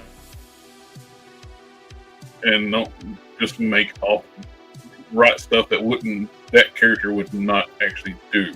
Right. And so it's hard, like with 60 years worth of data on some of the characters. It's like John Bernthal when he got the role of Punisher. He went to a comic book shop and he said the guy at the comic book shop was like, "Oh, it's you! Like you need to read this, right. and this." But isn't that a little backwards that the actors for the roles are going to the comic shop and saying, "Hey, what do I need to read?" And they tell the writers not to. Of course, he's different too, though. He actually wants to get in the head of the character he's playing. Yeah. No, I've seen pictures like of most of the MCU actors in, like, especially Midtown Comics, like Sam Jackson, Scarlett Johansson, Imani. They were all in there researching their characters, but why would you say, okay, let the actors do that, but then tell the writers, hey, don't read anything like that? Yeah, it'll be that Henry Cavill Witcher situation, right? Where he's like, I wouldn't like. That's not what's supposed to happen. The writers are telling him to shut up. So you really have writers of the Witcher series had opened the stain of the original source material too. So So you're going to have conflict between the writers and the actors, just like that. That's an example, like that you can't have that. And then you have the actor quit, and then like the show is going to get canceled. Yeah. Well, they treated him like crap, and still. So he was the main draw of your show, not your terrible writing. Right. That disagree. And the pictures I've seen of the new season 4, it's like, why did you even do this? But again, like we were saying before, is that a lot of the times why they don't want to use those stories is they have to pay someone a licensing fee again because some of the best. I will hold it with DC when they used to do their animated movies, and look like they might be doing it again. Come back with doing it when they basically turned a comic book storyline into an animated movie, and they kept basically stayed very true to the animated movie, and they're just phenomenal. Mm-hmm. And then they decided to wipe that universe off the map in the Crisis. They destroyed the DC animated movie universe. Yeah. I think that was a Gunn decision too. It's like he wants one universe. Then immediately when he says he wants one, did that, wipe out all the universes. First thing he does in Peacemaker as a multiverse story. Right. Oh, and then you have the Batman hanging out there. It's its own thing now.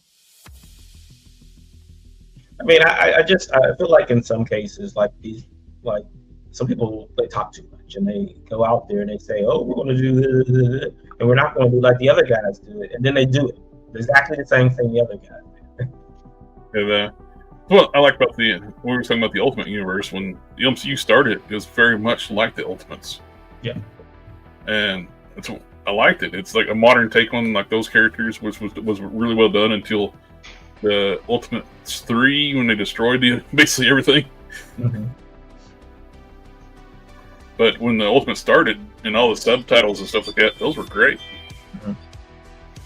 I mean, but at the end of the day, it's like there's so much stuff there that they could be using, and they don't want to use it for their own reasons. But I did see they made this announcement today that Something is Killing the Children is getting a movie and a series from Blumhouse. That'd be interesting. So, I mean, I don't know how much the creators of that will have involvement in it, but I mean, it could almost be the same situation where they're just going to take it and run off into the woods with it and make some nonsense. Well, it's like hopefully they get a deal like they did when they did the live action One Piece. Mm-hmm. The actual creator of the manga was involved, and he had actual input in his contract. Yeah. Well, I mean, hopefully they make that deal where it's not just they're just going to take the shell of it and then all the inside is something different. Yep, that's what happened with Aragon. One of my favorite books. 2006 rolled around and they got a movie, and you watch it and you're like, "What? This is unrecognizable." Yeah. I think that whole entire corridor in the early 2000s of adaptions were like that. It was just like we just want the name because we know the name has value, but everything else is going to be whatever we want. Like there's a script laying around, we're just going to stick this name on it and call it that. Mm-hmm. Well, the sad part about it is with any comic book, graphic novel, or whatever, it'll never translate 100% from book to TV show to cartoon or movie. The studio will always take some liberties and rewrite it to fit their needs. Because when all's said and done, Gunn can do whatever he wants, and he does good stuff, don't get me wrong. But when all's said and done, he has to answer to the studio. He may be in charge, but he's not in charge. You know what I'm saying? Yeah. Oh, yeah. The rights to the characters too can change things when they do animated movies. When they did the Planet Hulk movie, I love the Planet Hulk comic book story.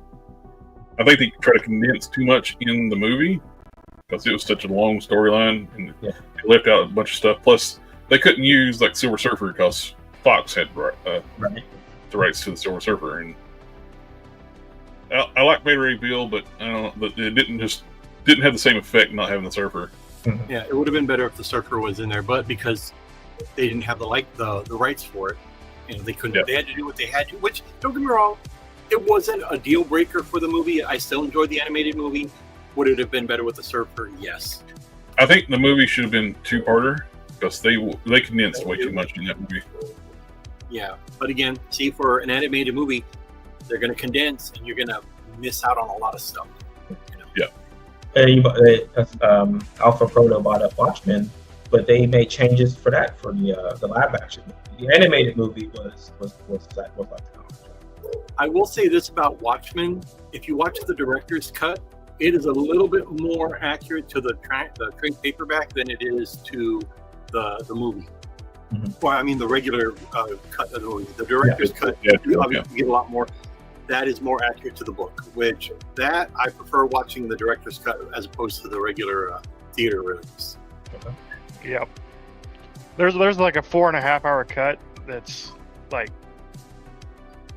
the same thing goes for Lord of the Rings. If you watch any of the theatrical releases, they were great, but once the extended releases came out, I don't watch the other ones anymore because the extended editions are so much better. And I mean, it may not give you 100% of the book, but it gives you at least a good 90 to 95%. I'll take that. Mm-hmm. I still need to watch there's a fan edit, like we're talking about, like a long movie. Somebody stitched together Evil Dead 2, and Army of Darkness into one long movie. They trimmed out the pieces. They're like where they recaps parts. Yeah. And I need to watch the whole thing. I need to find you ever watch those? I think it's 10 seconds or 5 certain movies in 5 seconds where somebody just like all the action scenes like boom boom boom and it's done. It's meant as a joke, obviously, but it's like I think it's like in 5 seconds or 10 seconds. It's hilarious to watch those. Mm-hmm. But for Zack Snyder to work within the time limit, he'd have to stop doing slow motion. Yeah. Again, perfect example. Yeah. He's a director, yes, but he's still at the mercy of the studio. So if the studio says something, he has to do it because he's under contract. Yeah. So. Yeah, I mean, but and I think that's why, like a lot of creators have moved and gone to their own creative space where they can make their own stuff and do whatever they want, and not having someone over their shoulder telling them. Mm-hmm. So like when Claremont wanted to kill off Wolverine, and Marvel told him no, and he quit. So that kind of stuff. Like, I don't want to use this character anymore, and the studio's like, you're going to have to use it. But as a creator who can do whatever I want, I can take a character off the board anytime I feel like it, and no one can tell me I can't. Yep. Well, I do have a few things pulled up.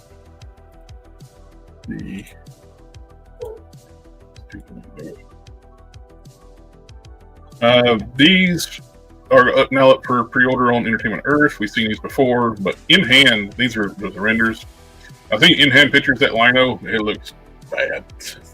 Yes, I can tell you firsthand. The deluxe versions, while it's nice, a little bit cheaper price point, you're really getting a cheaper figure. And I hate to say that because I like the Super 7 stuff. I have it in its original releases.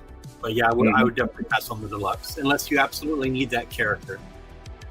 They're got a new one coming out too. It's going to be based on more on the original figure, but pinless. So if you're looking for a new Lino, I'd wait for that one. This went up for Money Collector. We talked about it last week. It's now available for order now. I think this was like a non-produced figure with the art series stuff they've been doing. And I didn't order it yet because they've kind of quit selling out because they made them where they're made to order now. Like they make a ton of them now.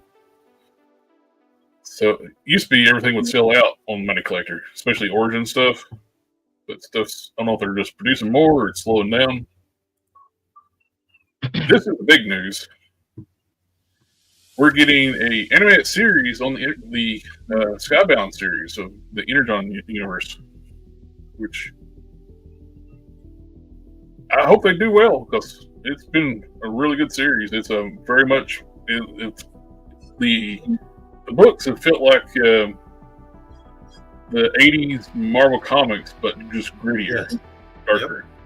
I agree. So, be cool to see how that turns out. I thought they were done with like a lot of stuff. It still pains me that Transformers 1 is not going to get a sequel. At least like not even on Netflix or Prime or whatever, HBO, Universal. We'll pick one. We're getting the Tron Legacy 6-inch figures. Should have done Tron 1. Or Tron 1, or they got that HasLab is not going to fund. Oh, I no. checked today. That HasLab is just a little over 1,000. I think 1,082 backers out of 10,000 needed. I don't see that getting funded. Now, if they would have scrapped the 3 3/4 inch, gave us Tron 1, but give us Tron and Flynn in 6-inch form and 2 light cycles, a blue and a yellow, with some light up features. We don't need that light up base. That probably would have funded. But, Well, who am I? I think it's just absolutely bonkers too when they did the new movie that's bombed. Mm-hmm. Why didn't you just do a sequel to Legacy and have the people in Legacy in that movie? Because you got the mystery. What happened? She came out of the Tron universe, like she Exactly. was. Or Yeah. they could have done Ares where he's a program come to the real world to hunt her down, and that would have been a little bit more interesting, and then take her back to the Tron world. But Yeah. we didn't get any of that. I mean, I watched the movie; it wasn't bad, but it wasn't great. That's all I'm going to say. I mean, Yeah.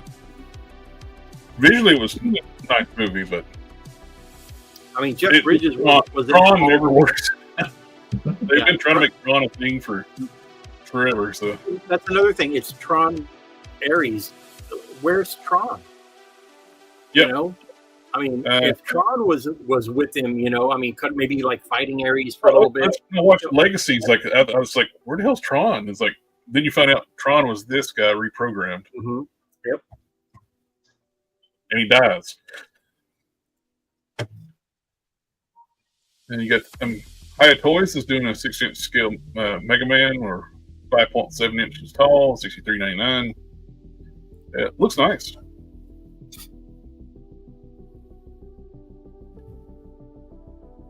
Hiya Toys is doing some really amazing stuff. Mhm. Their 3 3/4 inch stuff is just amazing. It looks photoreal, like one of their Walking Dead figures. Yeah, those look really good. Mezco 112, we're getting a Casey Jones. He looks really good. He got his jogging pants and all, his sweatpants. The photography is really good on these. Mm-hmm. He'll fit in really good with the Mezco Turtles. Yeah. 52 Toys, Fig Life DX Alien Xenomorph, and Engineer and Predator. The others are just prototypes. We actually got gray primer prototypes. The Alien looks great. It's 7-inch scale, or 7 inches tall. If 7 inches tall, it probably was more like a Marvel Legends scale, because Predators are pretty big. I mean, Aliens are pretty big. Yeah. It looks cool. It's a little different take on a Xenomorph, which Xenomorphs are always different. So, and we got the Predator. And it's the classic Predator, not all the different ones they keep introducing, changing. You got the primitive Predator from Prey. You got the bug-looking Predators from Predators. You got the big giant Predator from was it the Predator, or was it one that did really badly? Yeah, the Predator. And I think that's a female. It's 2025. Females can be predators too. It's going to be Predator. Mm. Predator. Predator. Predator. There you go. Predator. They look cool. It's a little different take on the characters. And keep, why does it keep doing it? Facebook sucked. I had to pull it up. It's like some more pictures, like a nice picture. I'm so looking forward to this new Masterpiece Optimus Prime or the MPG series. I was when it first showed this, I was like, oh, they come out with a new smaller like line. I hope that's what this is going to be, but this is supposed to be the same size as the original MP10, so I like it. It's like a blend of all the different Optimus Primes. You got movie stuff in there, you got IDW, you got classic G1. And I think it's animated Axe or something, one of these different versions. I think that Axe is a reuse. Yeah. But I like it. Cell Studios is doing the Energon series Transformers. They did like a special variant of Unicron. It's this translucent green. It's like a lucky draw, one of those things. I think it goes for like thousands and thousands of dollars now. But they're doing this is a third party, not Unicron, and they're doing one in that color scheme. I don't remember this transformation for Cell. Yeah. Give them some green spots. Yeah, that's a different transformation. This, I just think it's absolutely silly. The price point they want for this thing, they want $80 for this, just because it comes with a Megatron arm. Sold. No trailer, no accessories, just the Prime, the Megatron arm.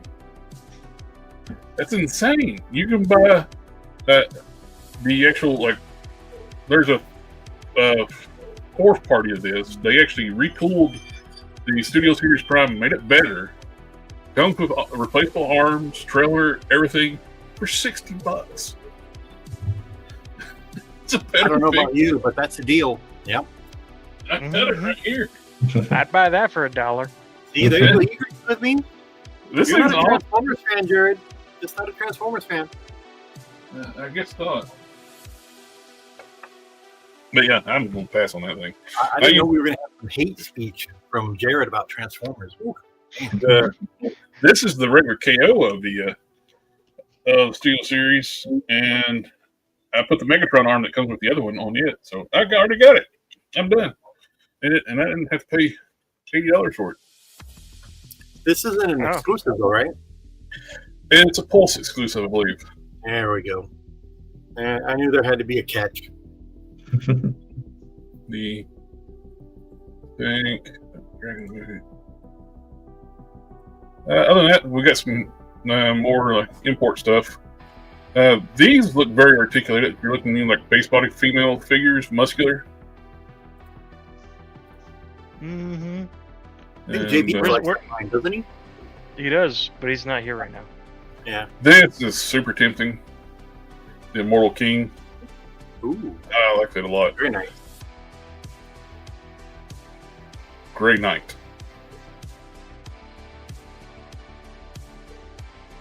That's a for pre-order on Big Bad Toys. No, Big Bad Toys for the 5K Toys. I don't know if Big Bad's got it or not.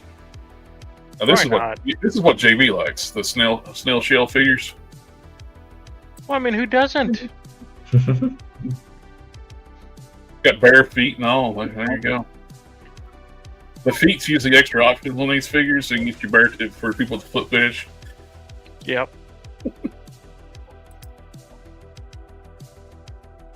It almost reminds me of Digimon, the transformation Angelwoman.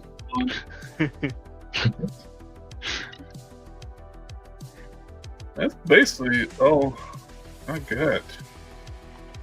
Now we got the Dark Elf Archer from Warcraft.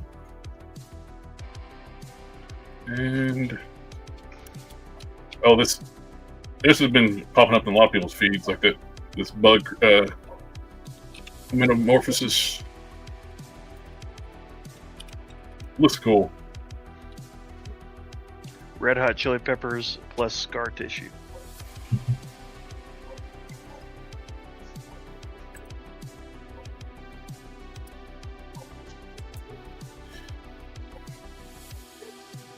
Here's your Peacemaker in his undies.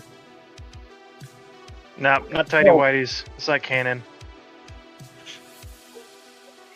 I don't know if Matt's got anything. He usually does the Marvel and McFarlane stuff. But he's not here. He's not here. Not here. He's not. Not in the house. I will show. Well, he's not here. I got to. McFarlane is doing the 66 Batmobile. Yep.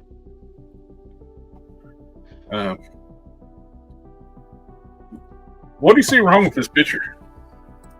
A lot. There's no Those are figure awful. in the Batmobile. No Robin. There's no doors. Yeah. They didn't need sculpt doors. Well, it didn't need to have opening doors, but at least sculpt the lines like there is a door. It would have been nice, but you I know, know it. Them damn Duke boys came along and nailed the door shut. Duke boys. the rims should have been chromed, or Yep. at least a more shiny or silver paint.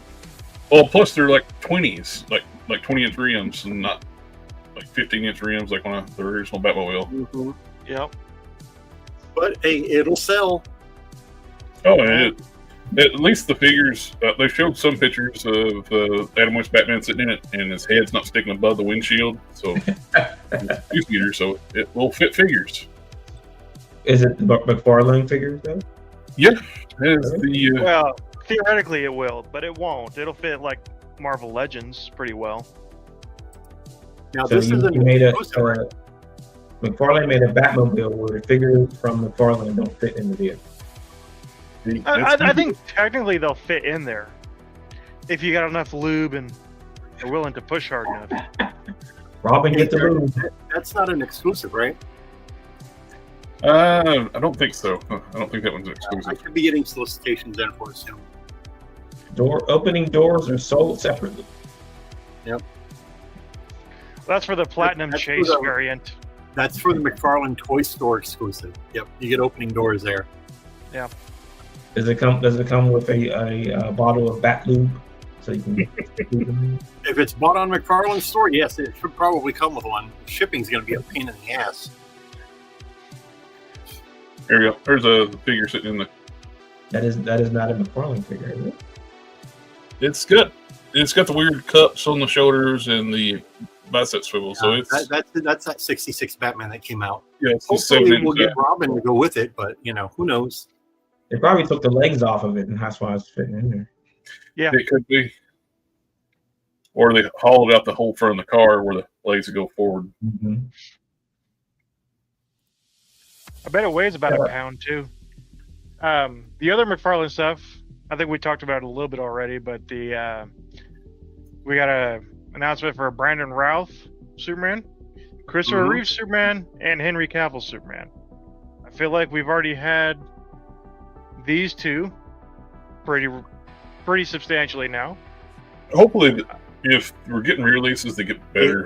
Guys, you want to know where that information came from? You. Yep. Yep.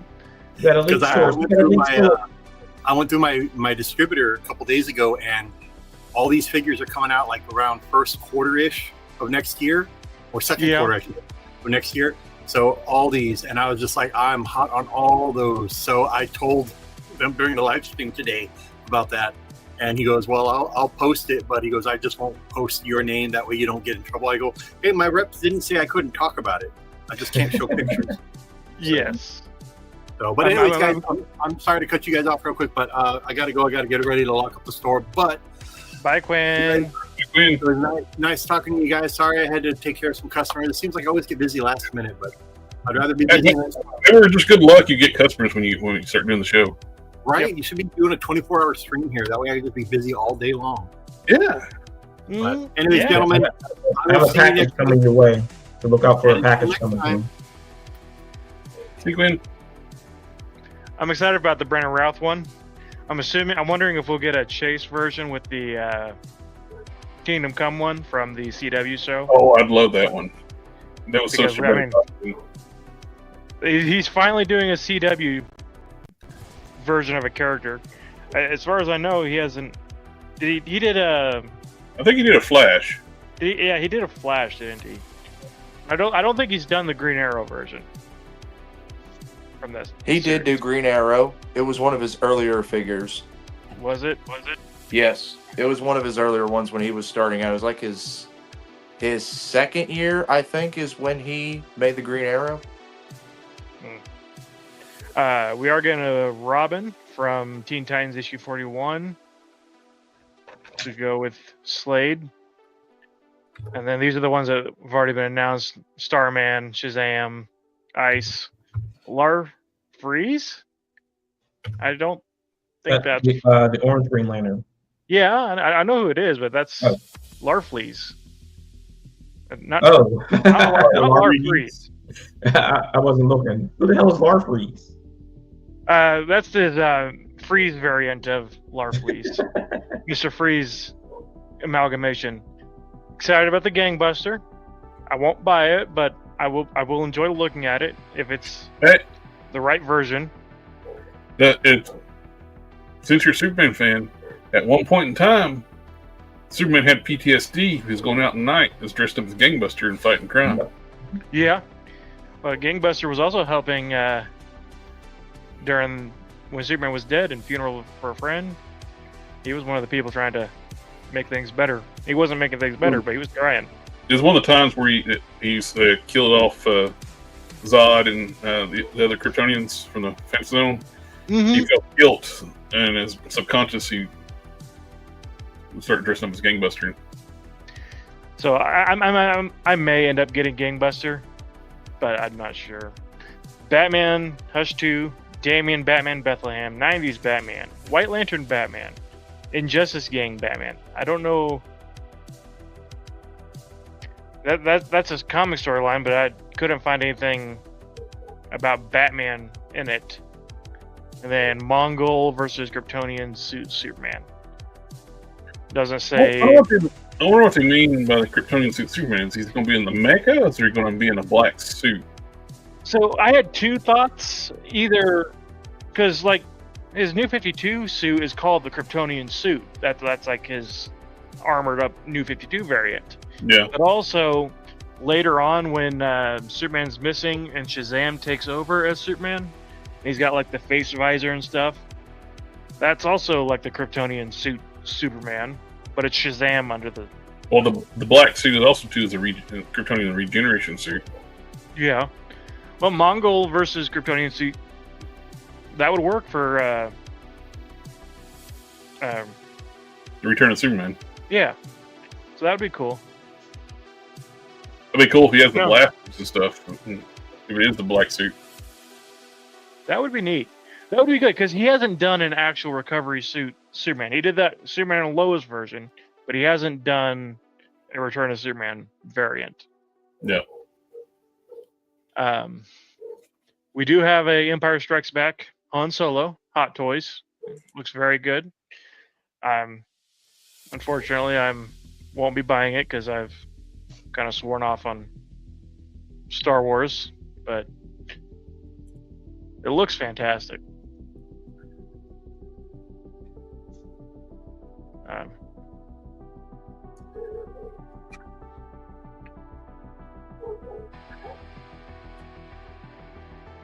Really wish I could afford more Hot Toys, but I think if going back on the DC movie stuff, like if they were going to cast a new Flash, I would be totally down for Grant Gustin to reprise the Flash role in just different universe Flash. And I could totally see James Gunn doing that. I really hope he doesn't like do this. We need to strike this from existence. The entirety of this movie. That's one of the dumb things they were doing during the earlier the Snyder timeline type stuff when they were doing the Arrowverse and all that stuff like that. That's why certain characters couldn't show up if you're going to use them in the movies. They're not allowed to be on any of the TV shows, Yeah. and vice versa. So if you want the Mafex version of the worst Batman ever made, It's available for pre-orders now. The Star Trek was similar the same way too, with the ships even back like the TNG era. They didn't want, if their TV movie hero ships, they didn't want to have them in the TV series. Like that's why you never saw the Sovereign class ships during like the Dominion War. Yeah. Queen Maeve is also up for pre-order now. She looks a lot better than that Batman does, that's for sure. But they're both up for pre-order at the moment. That's all I had pulled up because I was kind of last minute. But JB, did you do your homework? He's not there. Matt? He's not there. I'm here. Marvin, did you do your homework? I didn't get any homework. Oh. Well, you can talk about this awesome, like a new Blaine character coming out. Yeah. We can talk Yeah, about the game. Yeah, let's do that. I added some new stuff. If you guys haven't been on there with some. Oh yeah, if you want, do you see like the share screen? I can add it on here. Oh, you want to share my screen? Oh, cool. Yeah. I'll let you drive. But be warned, we will see browser history. Not if I open it in a new tab. That's what incognito mode's for.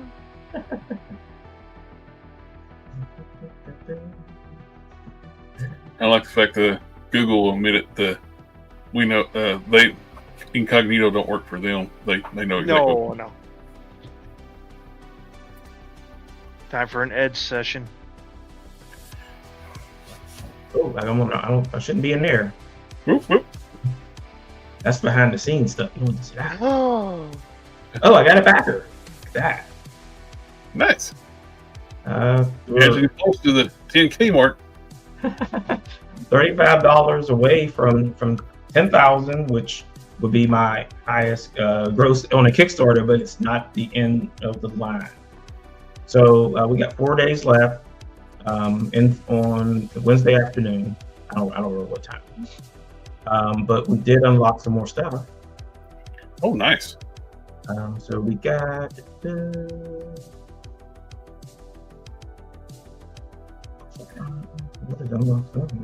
here. So we unlocked a print for Psycho and Blaine. So were you guys watching the Rise of Nexus action figures? Which one? Rise of Nexus. I have not been watching that one. Okay.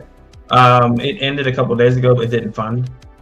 So this is we got one of the characters from that is going to be added to the story, and there's going to be a cover. Okay. So the character name is Psycho. So there were 3/4 inch O-ring figures. Oh, cool. That sucks they didn't fund. Yeah. O-ring So figures. he'll be back next year. So we'll keep an eye on it because this is going forward no matter what. Gotcha. So we have a couple years back we were part of an indie card game, so we're bringing that back. So the indie card game is called Scattered Nexus. The links are all in the Kickstarter. Very nice. This is the, Kickstarter's linked down in the description down below the video. yeah, this is the description what the cards can do, and this is what one of the cards look like. Very cool. Yeah, so that's all. That's the new stuff that was added. I did so on one of the streams. Someone bought a vehicle, so I did send out requests to see if we can get a vehicle made. It's going to be complicated because it's going to have to be huge. So I guess it'll end up being like a carrying case because the way the ship is designed, there's 4 seats in the cockpit. Then there's seats in the back. There's a bay for motorcycles. There's a equipment bay. I'm like, oh man, all this stuff has to be perfect. It has to look just like it does in the comic. And if it doesn't, then I don't want it. But firstly, we got to get this thing funded. So, I mean, if you haven't seen this before, this is the Blaine 1/18 scale action figure. and a one-shot comic.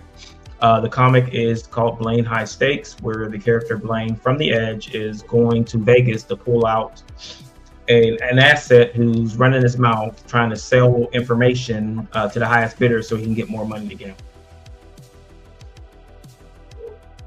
So if you're not familiar with The Edge in the Kickstarter, there is a link to the website.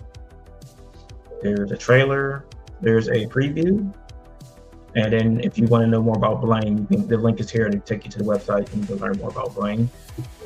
Blaine does have his own theme song. The other characters who have theme songs are working on more of that now because there's going to be a soundtrack released onto all the music streaming services. We are being produced by Loose Collector. If you're not familiar with those guys, there's a link there too also. So they've done so far only 1/12 scale. This is the first and probably only 1/18 scale figure line they're going to do. You can check out my publisher, it's Comicsburg. It publishes all the books. The figure is 25 points of inflation.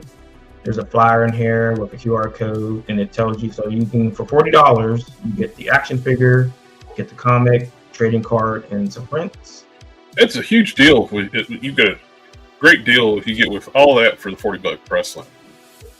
If you are not interested in action figures, the comics are here, so you can get issue 1 digital for $2. You can get the one shot for $5.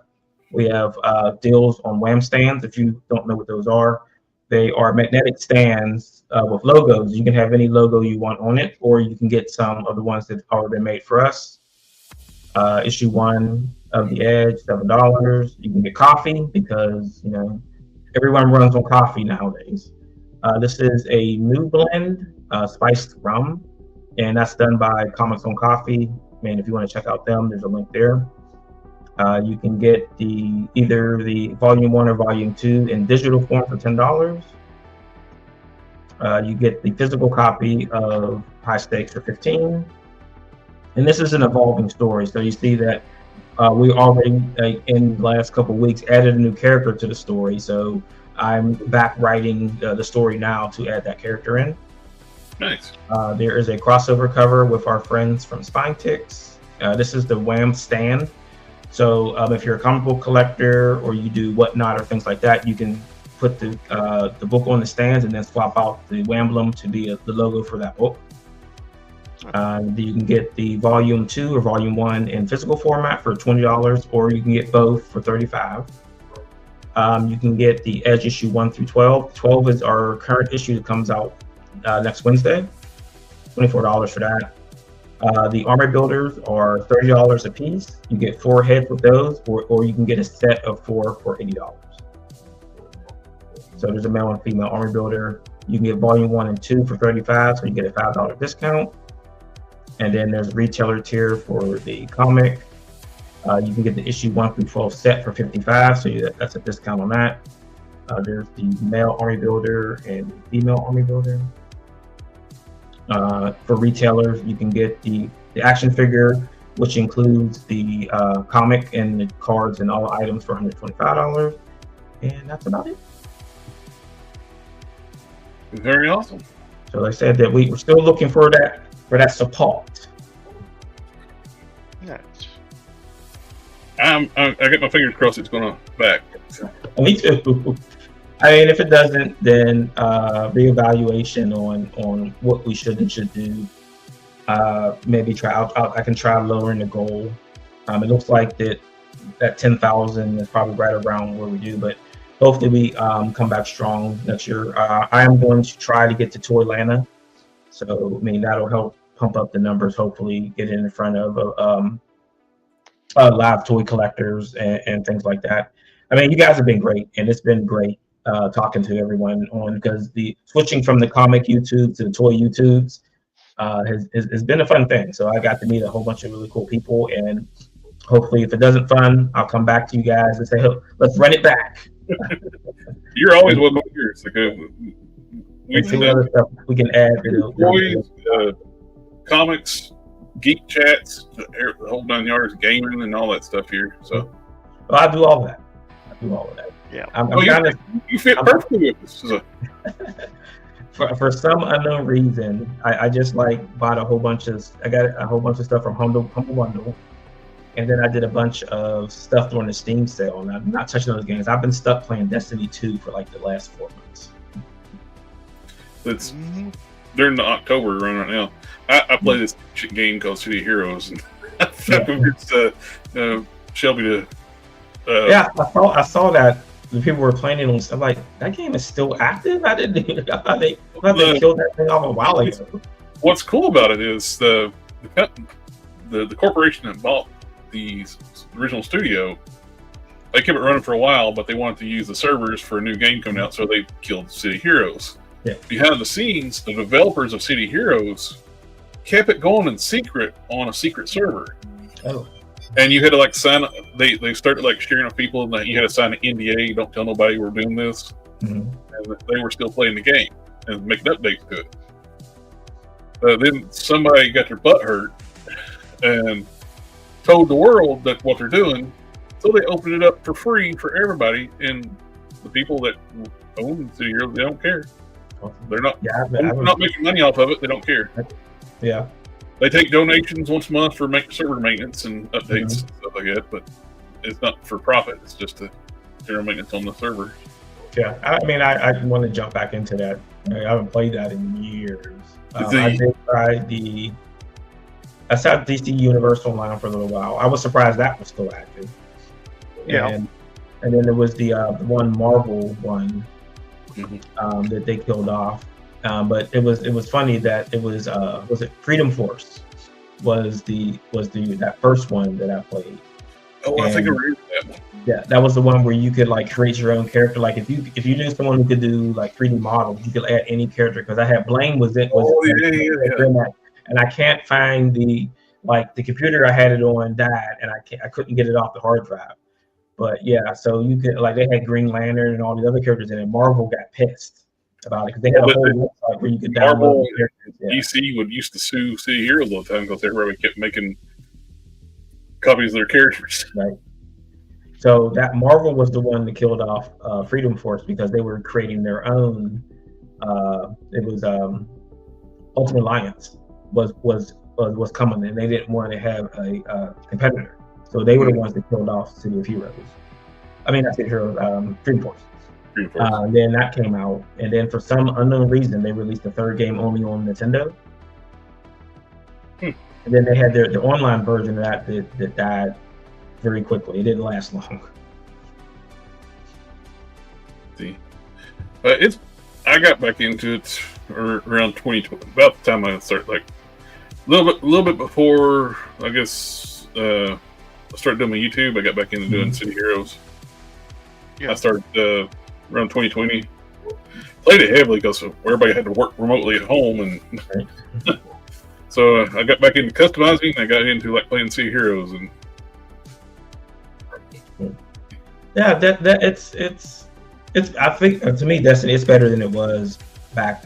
They added a whole bunch of new content. I think it's going end of life because they did talk about Destiny 3, but then they ripped away at it and said that we don't know anything about it, even though you were getting ready to announce it. So I don't know if there was an issue with the game or something like that. But yeah, I think they're getting ready to kill it off. With City Heroes, they've made a lot of updates for the game. It's the game mechanics still work the same, but you've got a lot more updates, new missions, new power sets, new costume pieces, and I think it's probably more popular now than it was when it was in its heyday. Right. Yeah. I want to reinstall it tomorrow when I get back from. I gotta have a show tomorrow, so I'll reinstall it because that was good. Tonight you'll be playing it all night. Okay. I saw it and was like, wait a minute, City of Heroes, that's still a thing. Yep. It ended now. There was something issue with going on, so they had like double XP for everybody up till the 21st this month. Trick or treat events going on, so you can level up like crazy. Okay. Yeah. You get on the level trick or treat task force, and you went up like 20 some levels last time we played. Yes, I went from level 5 to 25. That's awesome. What's the level cap? Is there one? You get up to 50, then you can do like 50 plus. It still says 50, but says 50 plus. Okay. So Yeah. you have to go through the forums to get to it. Okay. You have to make an account on the Homecoming forums. I put it in the private chat. Cool. And Thank you. then once you make the account in the forum, you have to go to the game account page and make an account there. Okay. That will be your username and information that you log into the actual game on. Thank you. I'll check it out.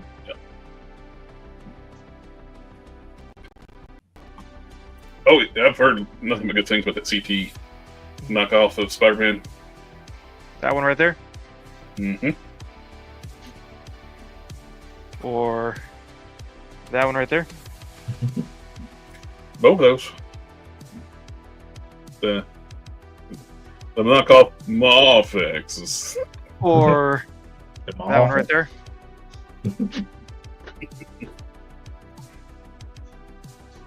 Oh, the Amazing I like Andrew it. Garfield one? I like how they with the Hitman they added in like Jean-Claude Van Damme and Bruce Lee.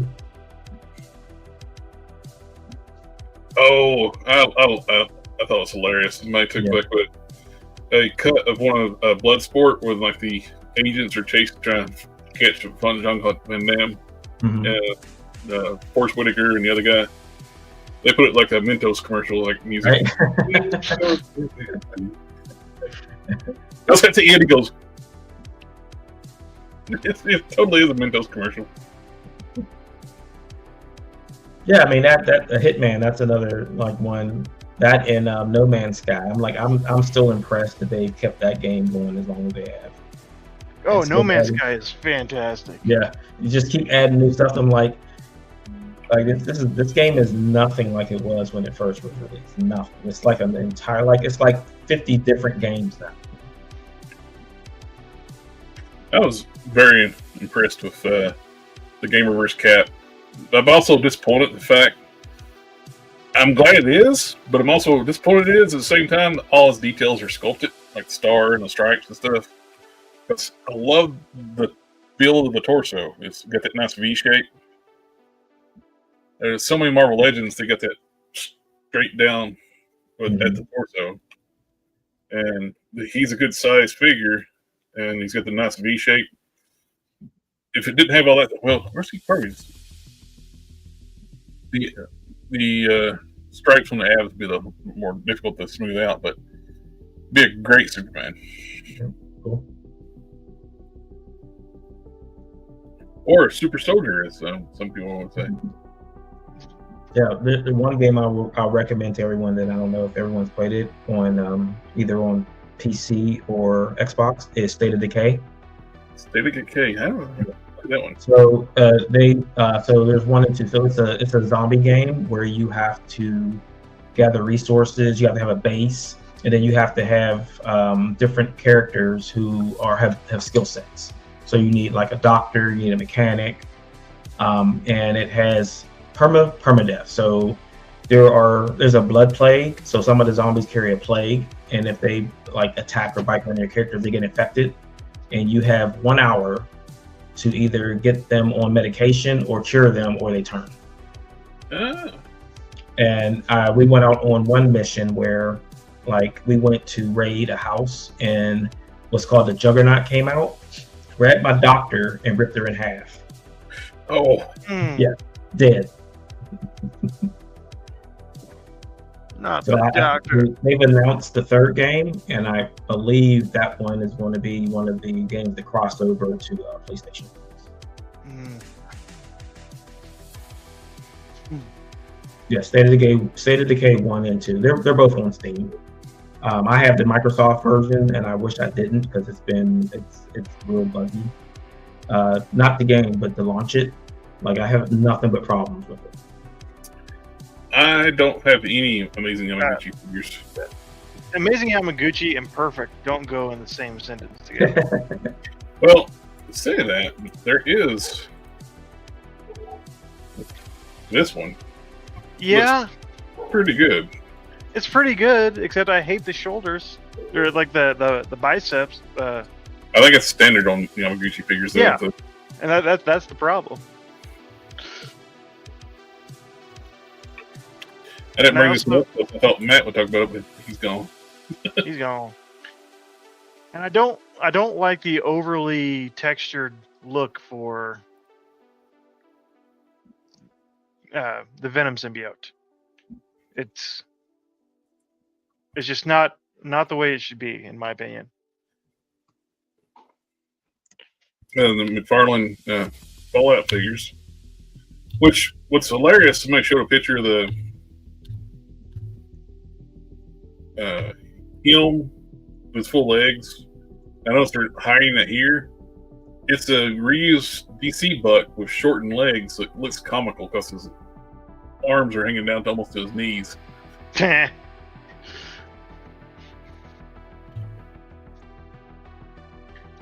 Shorten the Fallout figures to be like Marvel Legends size.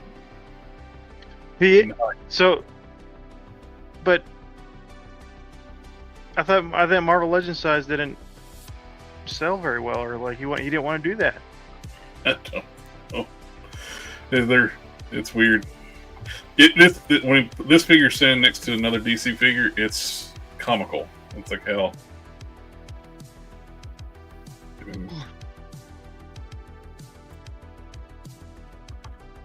Let's see if I can find the picture.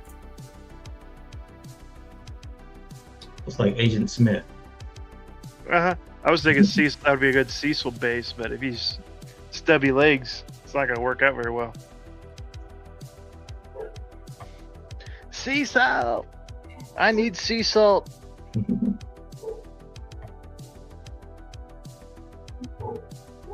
on. Come on. Shamo. Shimon?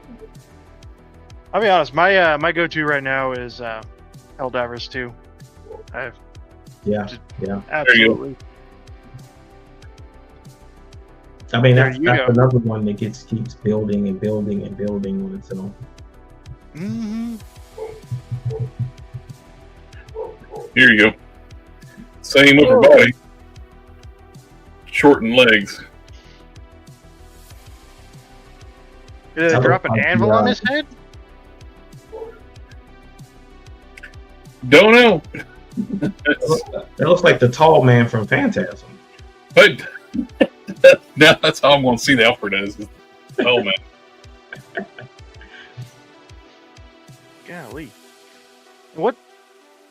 They didn't change the crotch piece. They just shoved it down further, so It looks like it's drooping even farther. he's got a loaded diaper. I mean, yikes.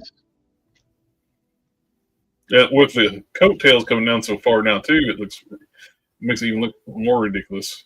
Like he's wearing his dad's coat. Yeah. That would put it like close about the same height as the Marvel Legends. Cutting that much height out of the figure. Yeah, he just forgot to tailor the rest of the body to size.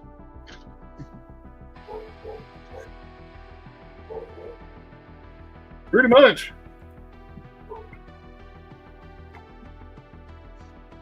It's kind of, like I said, it's been a slow toy news week. So, It has. well, it's been like 2 weeks in a row, like hammered, like 3 weeks in a row. I think we got hammered toy stuff. So That's because you're at the end of the year after New York Comic Con, and you won't have anything else until San Diego. yeah, we get a few pre-order drops like here and there, but What about that? Did you see that new Joy Toy set? Like they're basic. They have like a basic line. You get like 4 figures in the set. which ones are those? Yeah, let me grab it real quick.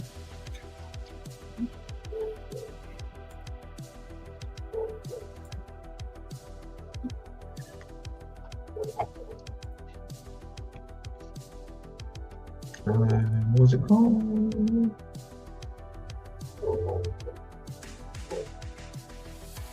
Oh, it's gonna make me jump through hoops to get on something. Where did I see that? Was it on Amazon? Maybe Amazon? Amazon. Jungle website. They like the boss fight Conan figures they got coming out. Those look good.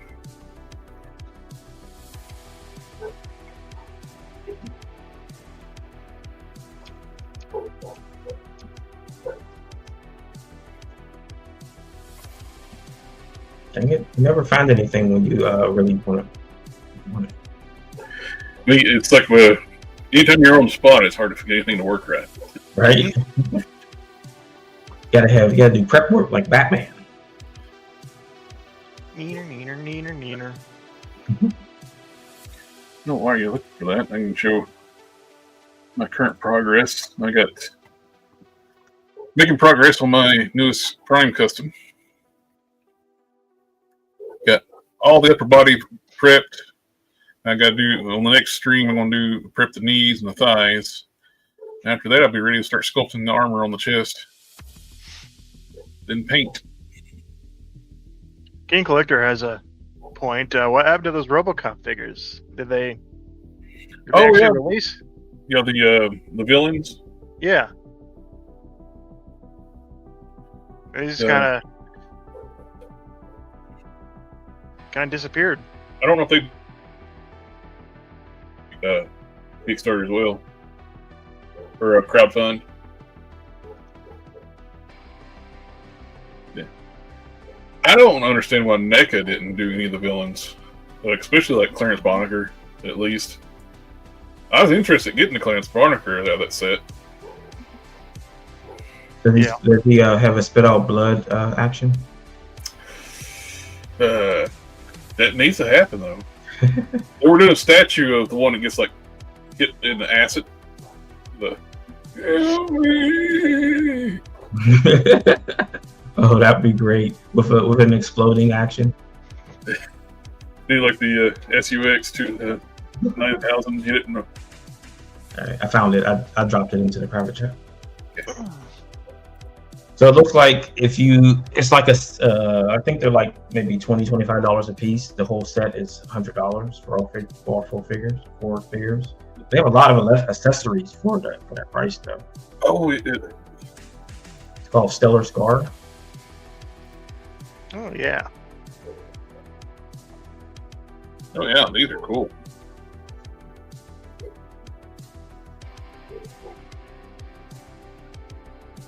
I think if you go down to the bottom, there's the rest of the set. Yeah, they're up on Amazon. $110 for the whole set. That's not bad at all.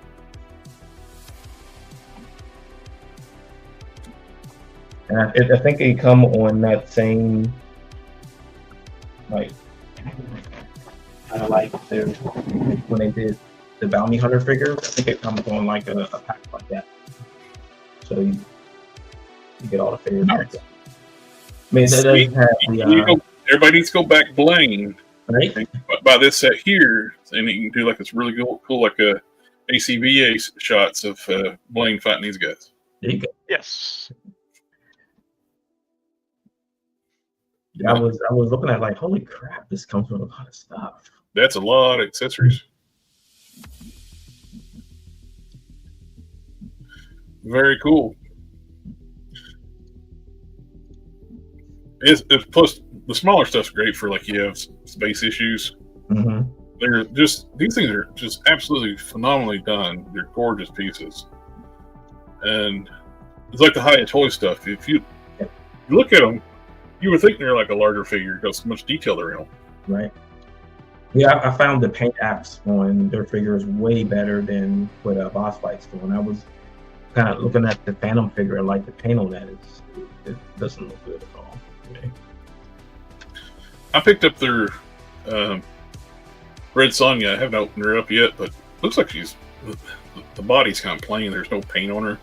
Yeah. Or shading. Like Loose Collector, they put a lot of shading on their figures. Right, their zombie line, which coincidentally was Joy Toys or one of their offshoot brands. There was some shenanigans that went on with that zombie line. Oh, is it 3 3/4 inch Tron stuff we were talking about before. Like, there's no chance in this ever packing. And the bad thing about it is that they're going to use this as an excuse to say that people don't want that line of figures. Yep. Well, they're overpriced for what they're asking. There you go. 4 main characters in like a program. Yeah. 2 light cycles and a display stand. Sometimes they do stuff that's priced fine on HasLabs, and other stuff they just like throw a number out. Mm-hmm. I mean, it's kind of like that. Let's see what they'll pay. Yeah. Like the I'm still dumbfounded that clone carrier vehicle funded. Mhm. Oh, that it didn't fund. That was 100% did not fund. They just had already started making the tooling and like, oh, we're not wasting all that money. $450, and it wasn't much there. It was more expensive than the 112 scale vehicles. It's more expensive. I got like the G.I. Joe classified like vehicles, and those were cheaper. They come with 6-inch figures. Yeah, I mean, I said it's all the what will they pay? Like they throw a number, just arbitrary number out and say It's like what it is. Because I can guarantee you that's not $200 worth of stuff right there. some of these things they don't think that well too. What they should come with when they did that the Hell Charger, the Engine of Vengeance for Ghost Rider, the 50th anniversary Ghost Rider. What did they decide to do for the 50th anniversary? A HasLab of a brand new character. Nobody hardly knows, and charge like almost $400 for the car and the figure. And they didn't think about any of the tiers. The tiers are characters that have nothing to do with the character. If didn't even attempt to go to Dodge, like, hey, can we make a Dodge Charger? But they made sure to go to Nike to make sure all the jerseys and shoes are all Nike branded. But Dodge would have said, hell yeah, you can make something called a Hell Charger. Mm-hmm. They would have made a Hell Charger as a promotion. Right. Because you had the Demon, the other like demonic sounding vehicles like in Dodge, like in their muscle car line. They would have totally with it. But they didn't even I'm still confused on the whole Tron thing. Is that now okay? So they have the 3-inch original Tron, and then they did the 6-inch Tron Legacy. Where are the figures for the new movie that just came out? Yeah. Of course, once they saw Jared Leto, they're like, "No, we don't get figures that." Right, but I mean, what's the driver for this? Because you can't just be selling this to people from that era. Like, you need to be able to sell it to people who are watching the new movie and probably have no idea about the old movie and probably can't even watch it because it is old. Oh, that's one thing I was wanting to. I forgot. Figured Matt was going to bring up since he usually does our Marvel stuff and Hasbro stuff. I mean, do they have like community guides on their team or anything? Like someone from the community who tells them, "Hey, don't do that." But they made this announcement. They made a deal with the K-pop Demon Hunters brand, and but they're going to miss Christmas with that. So.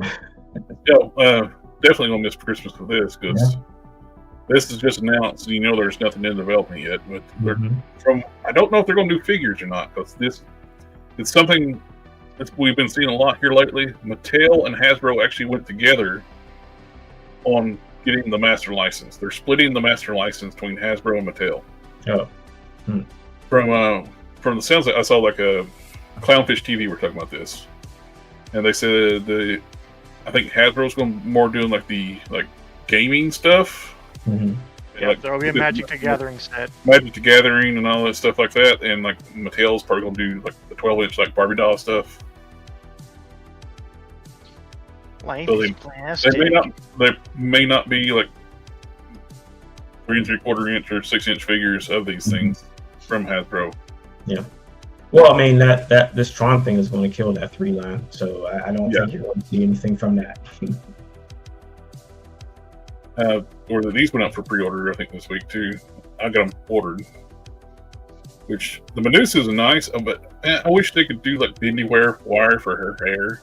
Mm-hmm. I saw some customizer did sometimes they used some kind of red like anodized wire and did the full head of hair out of that, where it's all bendable. It looked great. The problem is though, it's gonna be back heavy. You won't have to put your own thing. I saw also on that original Medusa figure, somebody was doing replacement heads.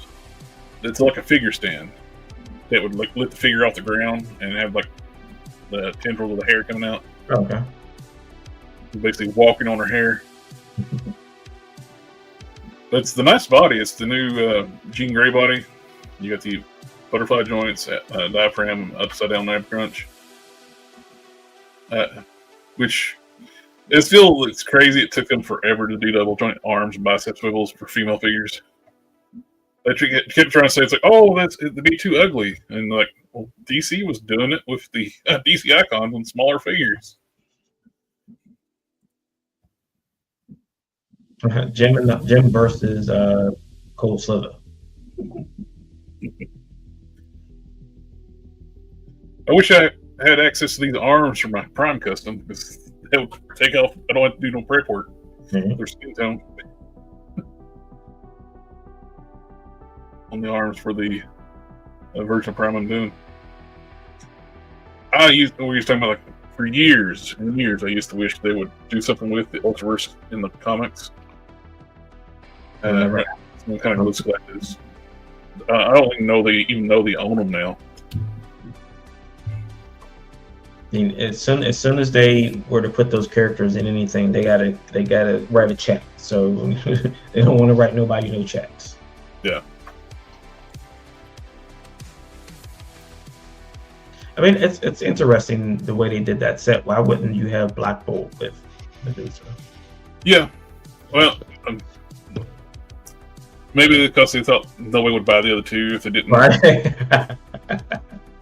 If you had like That's a a good point. Triton and Gorgon in a set together, would people buy the set? So you got to have King and Queen, so you want to buy both of them. Maybe it's their mentality.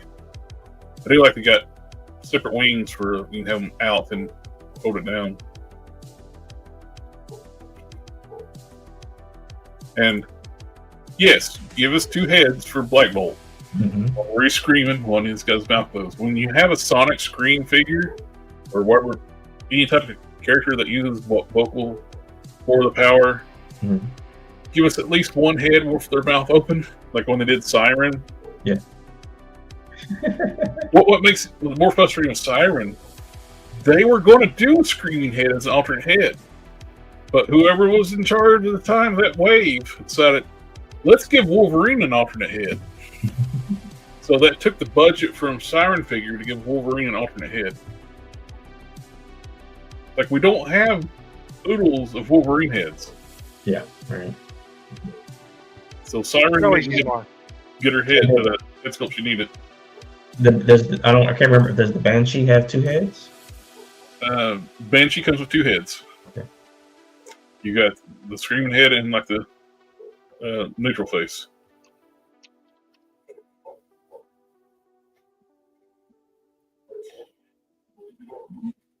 This is the one I'm on the fence on, like the cartoon.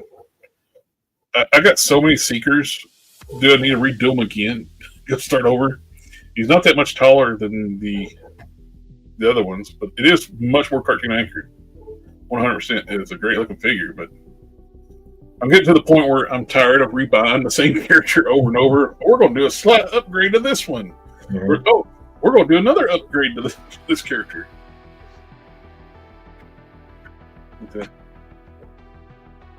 well, I think I'm running out of things to talk about.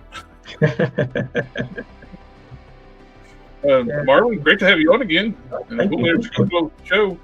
Appreciate it all the time. Like I said that whether we fund or not, I'll be back. You're always welcome, and if you ever just come on the shoot shit with us or talk about toys, anything geek stuff, we're always game. Cool. Thank you. Yeah. But if you don't fund, then we don't want to hang out with you anymore. So at that point, Oh, I'm not. I won't be cool anymore. Then I'll just be one of those other guys out there. exactly. You'll be someone who doesn't have a toy line. So Right. what's the point? But fingers crossed and everything. We get a big thank jump at the end.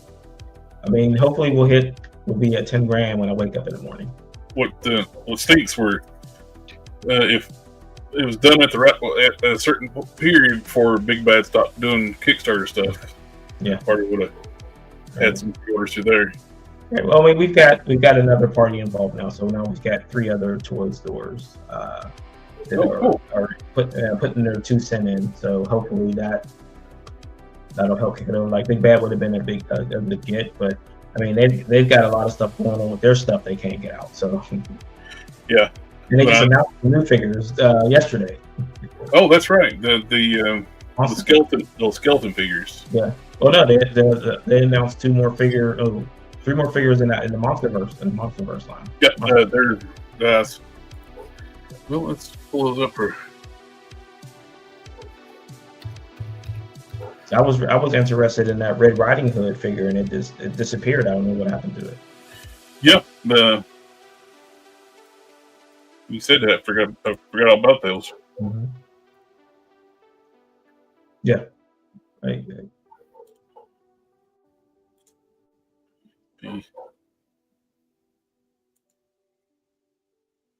Skeleton with a machine gun. Now you're speaking of my language. Ghost skeletons with machine guns. Where did those? Yeah, there were 2 female figures in that set. They announced. Well, they started a podcast too. Their first episode was yesterday, last night. Where are those female figures?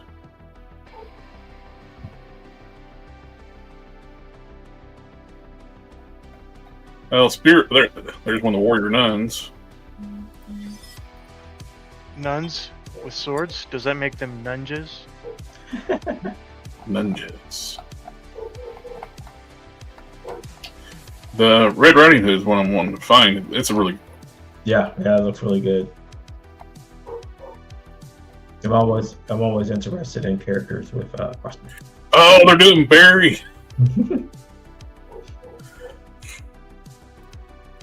But still, I understand doing Barry is just going to use the same body as the Tick, but we need Arthur. You gotta have this like the set. There we go. Yeah, that looks really good. That looks really good. The designer for this is the same designer works for Spiro, does his stuff, and he works on Marvel Legends too. Oh, cool. Bro.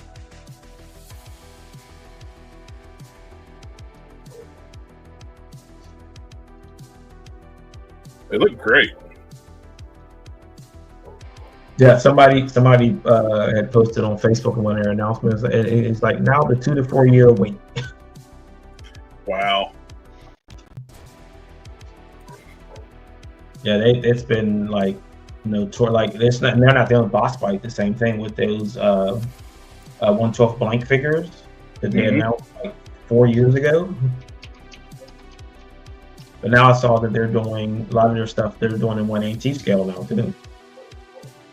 And then they got the cops figures. Like I mean, like they're just announcing. They're just throwing the kitchen sink out there and saying, "This is we're doing all this." Like, get some of the figures out. Yeah, this was an independent comic creator's character. He's worked with Fresh Monkey Fiction and got his character added to the Monster Force line. Cool. Did they finally Did they finally use the NECA Defenders of Earth figures for something? Do what now? That's the head from that Defenders of Earth. Oh, this is the Fresh Funky Fiction stuff. This is not the NECA. But yeah, I can see it kind of looks like a Phantom style head. Mm-hmm. This is Halloween Boy. Erwin Papa was telling me about it. It's like it's a friend of his character. It's wild that Hasbro licensed out Cops to Fresh Funky Fiction. They're licensing a lot of their properties out instead of making it themselves. Which, to me, Cops seems like a perfect evolution to the G.I. Joe Classified brand because it's basically a sequel series to G.I. Joe. Yeah. Yeah. That's one of the members of Cops was the grandson of Beachhead. Mm-hmm. I mean, they're sitting on Mask too. So I mean, They sit and mask the loyal subjects. Yeah. Loyal subjects doing all that. Man, it's still such a short setup for loyal subjects. They're doing the exact same scale as the original Mask figures, which I get it. I totally get it. I think would appeal to a bit wider audience though if you up them up to 3 3/4 inch size. Right. Mm-hmm. 6 inches is just ludicrous. I understand that, but with stuff they got, especially like the Rhino, the big semi. Yeah. But yeah, they just announced the Wave 2. Mm-hmm. The 57 Bel Air. Yeah, Visionary also. I mean, and Humanoids is another one. Like, what are they're sitting on all these lines and doing nothing with them. The one I liked was King Arthur and the Knight. The Knights of Justice, yeah. That's another one. Like, I mean, they're just sitting on. They could totally bring back. Yeah, you could have revised that instead of doing Tron. Yeah. Instead of Tron, Visionaries. Just you already got a property. Or I mean, they could have just did a set. Well, like remember back a few years ago. Remember they had a whole set that had like Visionary figure, Mask figure, Transformers figures in a set. Why not do something like that where you have a figure from each line? Yep. I still. When Ramen Toys is doing their unofficial Mask stuff, they got Makinka and something to do in their language. I think it would have been hilarious if they just called the line helmet. Because they wear helmets, they don't wear masks. Helmet. It's one of those forced acronyms to make it work. Using the wrong letter. Cool. Oh, Ronnie, I think that is it now. Yeah. And guys, always pleasure. I love talking about this stuff. It brightens up in the end of the week. Yep. Again, good luck with the show tomorrow night. All right. Thank you. Everybody in the chat, we'll catch you on the next one. I don't know if we're Geek Chat or not. Matt left. I hope everything's okay. You normally don't run out like that. It said there was a minor child thing, emergency. Oh. And then he said he had to go because of his, I guess for his other chat. There is a Geek Chat tomorrow, though. Okay. Cool. So, have a good one, everyone. Bye, y'all. Bye. Ninja vanish.